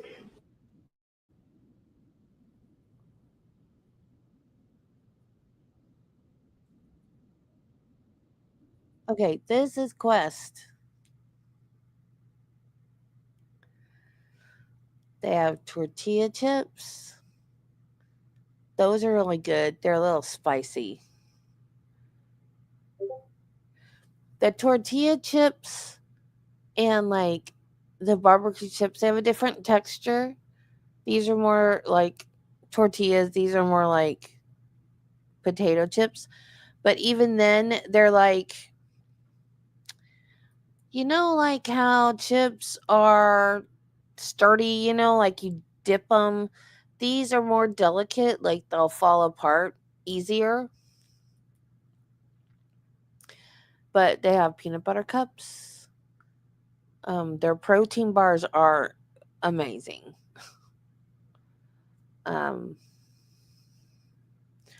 Oh my goodness. They have pumpkin pie protein bars. The cheese crackers, cookies and cream protein. Those are good too. Those are really good. See, cookies. I had to quit buying them because I was just eating them. That's how good they are. It's like, but the reason why I like protein is because, oh, I haven't tried those. Frosted cookies, chocolate cake. And I don't think I've tried their protein powder.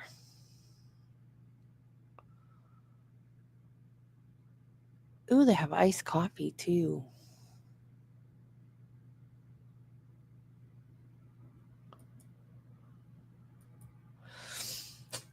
But the reason why I like protein is because it fills you up.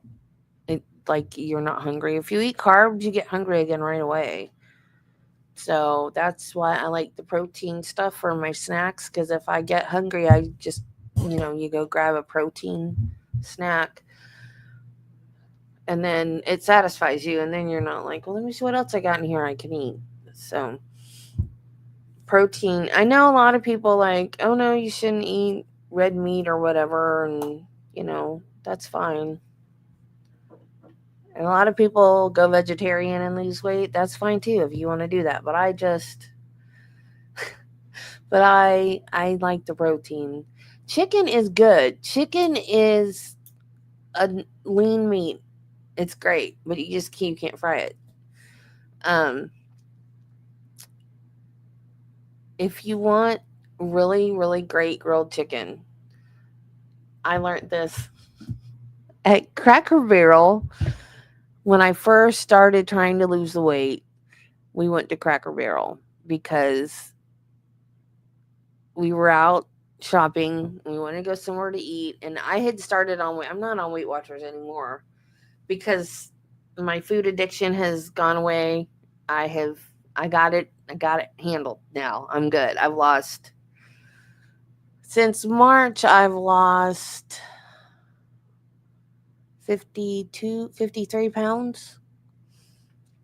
In total I've lost a lot more than that, but since March I've lost 53 pounds.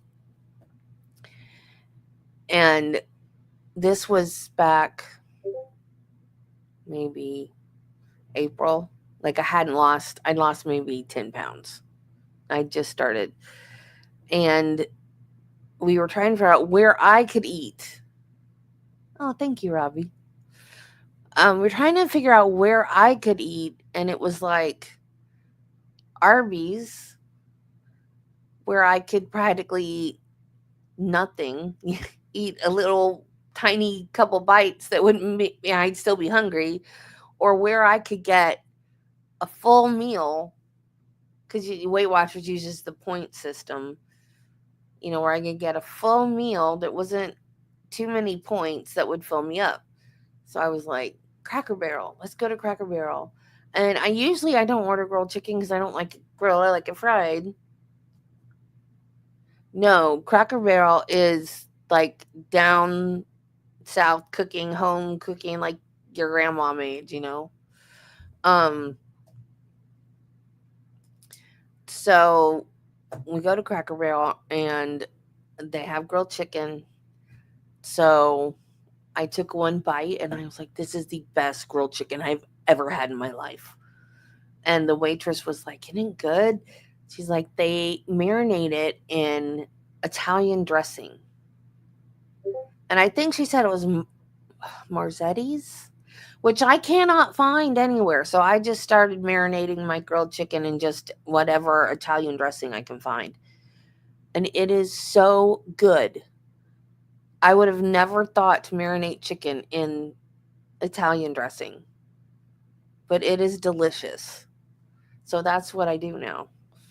I take it out of the package and I throw it in a Ziploc bag with Italian dressing, and I throw it in the fridge for like a day or two. And then I throw it in a skillet.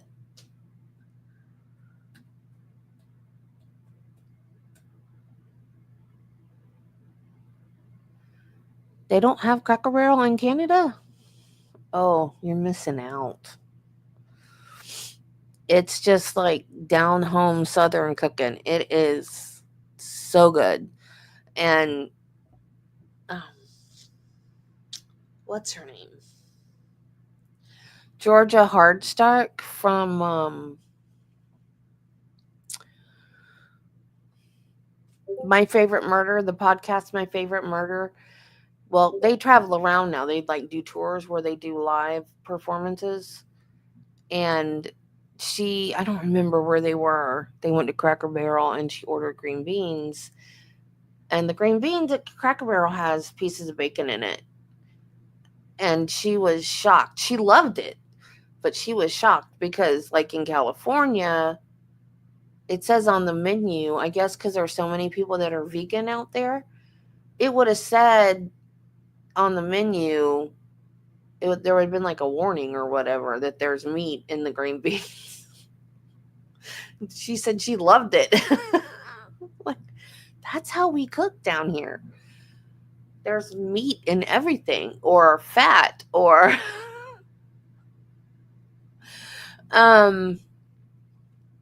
French fries. If you get a potato and cut it up in fries, spritz some olive oil on it. Spritz, flash, not drown. Spritz olive oil on it, and then cook it in the air fryer at 400 degrees for about 15 minutes. You can have those French fries.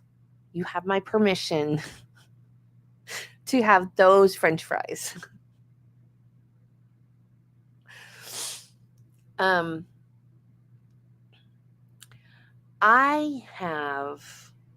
there's a restaurant here where I live that has the best pulled pork barbecue sandwiches. And I have those at least one time a week. But I also, on those days, have 2 protein shakes, one for breakfast, one for lunch, and then I have my barbecue sandwich for dinner.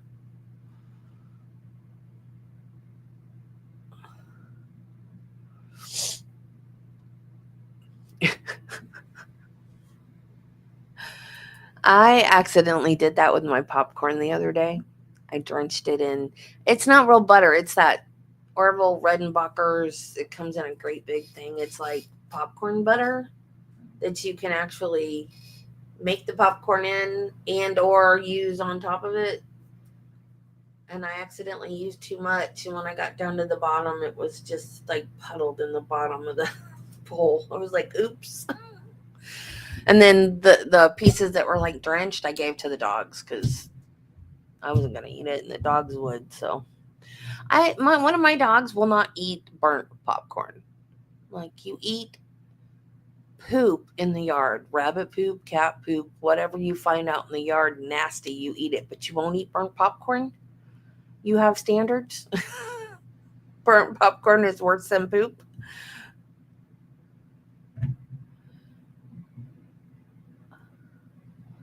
Oh, wow, that's interesting. That is really interesting. It's really good, though. It's super good. Oh, let me tell you a story. Okay, Travis, to this day, Travis doesn't cook. On our first date, I didn't know his last name. And I was like, what's your last name? And he goes, Cook, but I don't cook. So he lived 2 hours south of me. So I drove back and forth. And he drove back and forth when we were dating. So he worked Italian and ranch at the same time, or back and forth. So he worked as a rubber liner, which is the guys that like the big fertilizer tanks They get in there and they chip off like the residue inside the tank, and then they line it with, they have like, he's in this, I can do this, I'm extremely claustrophobic, but he gets in these giant tanks and they use a chipper hammer to get like all the solidified crap off the walls of the tanks, and then they spray like liquid rubber on the tank to protect it from the fertilizer and stuff, so it doesn't like eat through the tank, the walls of the tank. And there's acid, I guess, involved in the getting the crap off the sides of the tank. I don't know, but he had to come home every day straight from work and take a shower because he could have that acid on him. So then, as soon as he took a shower, he would leave again to go to Burger King or McDonald's or wherever because he didn't cook. So he when after we started getting serious, I would go down. It started off, yeah, and it got to the point that he did like the tanks, but then sometimes he did work when they were working on buildings, and this was in Polk County. So like, I mean, of course there's no sky rises, and well, I guess maybe in like Miami and Jacksonville and Orlando. I mean, it's still not New York, but it's tall buildings. So he was in Polk County, so it's Lakeland. So there are tall buildings. They're not like, super, super tall, but so he did the rubber lining in the tanks, but then he had some jobs where he was doing stuff on high rises. And like, I don't know what he did, but he would tell me he was going to be in these really, really tall buildings, and he's afraid of heights. Now, I'm claustrophobic. I couldn't do the take thing, and that didn't bother him. But like, he did the thing on the high rise, and it scared me to death. Like, I would call him while he was there, like, "Are you okay?" I was like, "I don't like this. I don't like you working in a building up on the air." It's like, you and me both. I don't like it either. Crazy, crazy, crazy job. I'm so glad that he doesn't do. Actually, I think they went out of business when COVID and all the. Anyway. So he didn't cook. He went to fast food restaurants. So he'd come home, take a shower, and then go out to fast food. So after we started getting serious, I would, instead of just being there on the weekends when he wasn't working, I would come during the weekends. With the nursing schedule being all kinds of crazy, I'd be off during the week sometimes. So I would go and just stay at his house. So then when he got off work, he would come home, take a shower, and then we'd go out to eat. So I decided, you know what? I am going to cook a home cooked meal for this man. So I even had to bring my own pots and pans because this man had nothing. The very first thing I cooked for him was meatloaf. He sits down with my meatloaf, doesn't take a bite, and drowns it in ketchup. And I was like, oh my God. Does he think I'm a horrible cook that much? Like, why? Why did he have to drown the whole thing? He's not going to be able to taste the meatloaf for all the ketchup he just put on it. But after that, I found out him and his girls, they drowned everything. Everything gets sauces. Everything. And I'm just the opposite. I'm not a big sauce person, gravy person. None of that. Like, I'll put a little bit of sauce on the edge of my plate and just dip a little bit just to get like a little bit of a taste. I don't drown my food. What? That wasn't Schoolhouse Rock. What was that thing? Do you guys, anybody my age, remember that thing on Saturday morning cartoons that used to come on and went, "Don't drown your food"?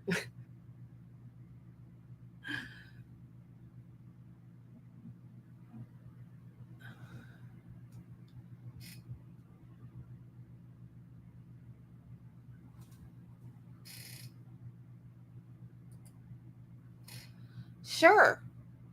For like all of the legal rights people, I tried to get them to come watch trials with me. That's why I did Ashley Benefield and Sarah Boone, and nobody showed up. Well, I shouldn't say nobody, just because is here. Flash fans here. Mountain Princess drops by when she can, but of course she has her hands full now. He's so cute. Have you seen the pictures of him? Oh, she sends that to the mod chat, so you probably haven't seen him. He is so stinking cute. Oh my gosh. He is so adorable. Makes me want a baby, but I don't want a baby.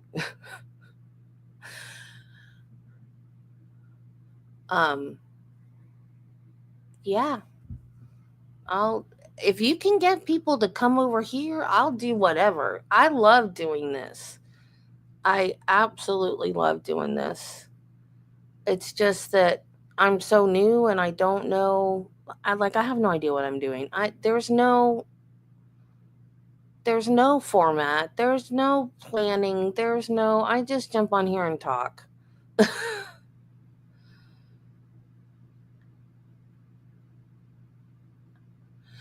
I don't like getting messy in general, but which is really weird because when I was a kid, like where I live, it used to be a working farm. My grandmother, okay, watch me do math. This is gonna be fun. My grandparents had 4 kids. They each got 20 acres. 2 times 4 is 8. So that's 80, right? 80 acres. So an 80-acre working farm.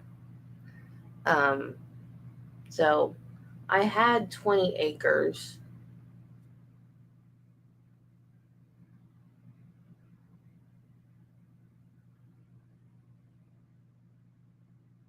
Yeah. So I lost 5 acres with a trailer when I lived next door to my dad, because Wells Fargo screwed me over after hurricane. So I lost my trailer. And I sold 10 acres to my neighbor when I had cancer because we needed a second vehicle so Travis could work and I could drive myself to my chemo treatments. And now my house is on 5 acres that my dad left me in his will. So I had 20, now I'm down to 5. But all of this was a working farm. And when I was a kid, I loved nothing more than digging potatoes and peanuts. I was in hog heaven. If I just leave me alone, I will dig up. My grandma loved it. I would dig up all your potatoes and all your peanuts for you. And yeah, she just like, go at it, Debbie, go.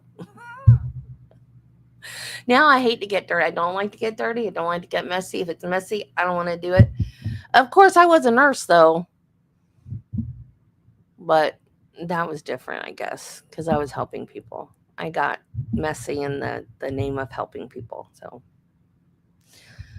but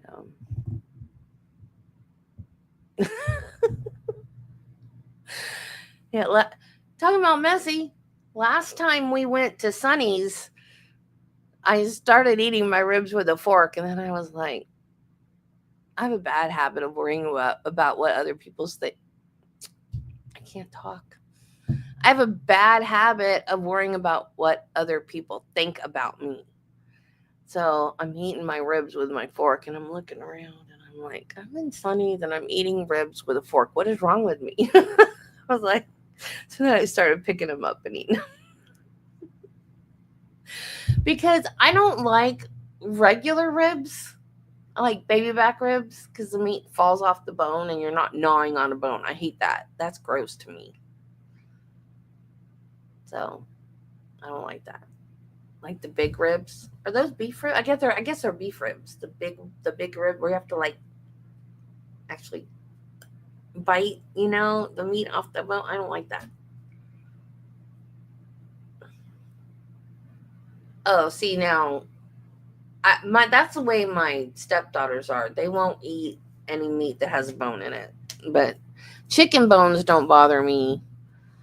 Baby back ribs, because the meat just falls off of them. Wings aren't bad.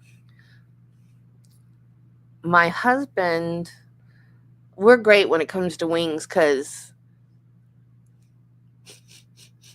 my husband, he uses incorrect words for a lot of stuff, and I try to correct him, and no. Now it's just like, I know what he means, so I'm not even going to correct him anymore. But you know, chicken wings have the two parts, and they have the little drumette, they call it. Travis calls that the leg. Travis, that's not the leg. That's the wing. That's not the leg. So, but I like the other part that has the two bones in it, because the meat just slides off that. The drumette part, you have to bite it off. It's stuck onto that bone, and I don't like that. I don't like having to take your teeth to pull it off the bone.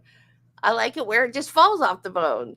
So when we have wings, if we have an even number of the drumettes and the whatever you call the other part, we're good. But he always calls it a leg. It's not a leg, it's the wing, honey. Okay, well, I'm going to leave you, sweet people. Thank you for joining me again. Although nothing's resolved because she can't make a ruling from the bench. I don't know why.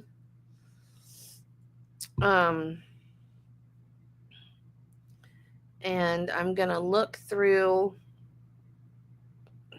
the documents, excuse me, that Judy sent me. So I might do a live either later today or tomorrow with some more Karen Reed documents. If not, and I don't see you before Thanksgiving, happy Thanksgiving. I'm gonna do a video on Susan Smith because we watched her parole hearing the other day. And yeah, she does. She really, really, really does. She really does. I don't know why she can't be taken off the case by another judge. I mean, there's clear, like with the thing with Michael Morrissey's emails and phone records or whatever. Some of those emails are to her. That's why I was like awkward. Some of those emails are to her. The ex parte is her. What is she going to do about that? You know? Okay, guys. Love y'all. See you later. Bye.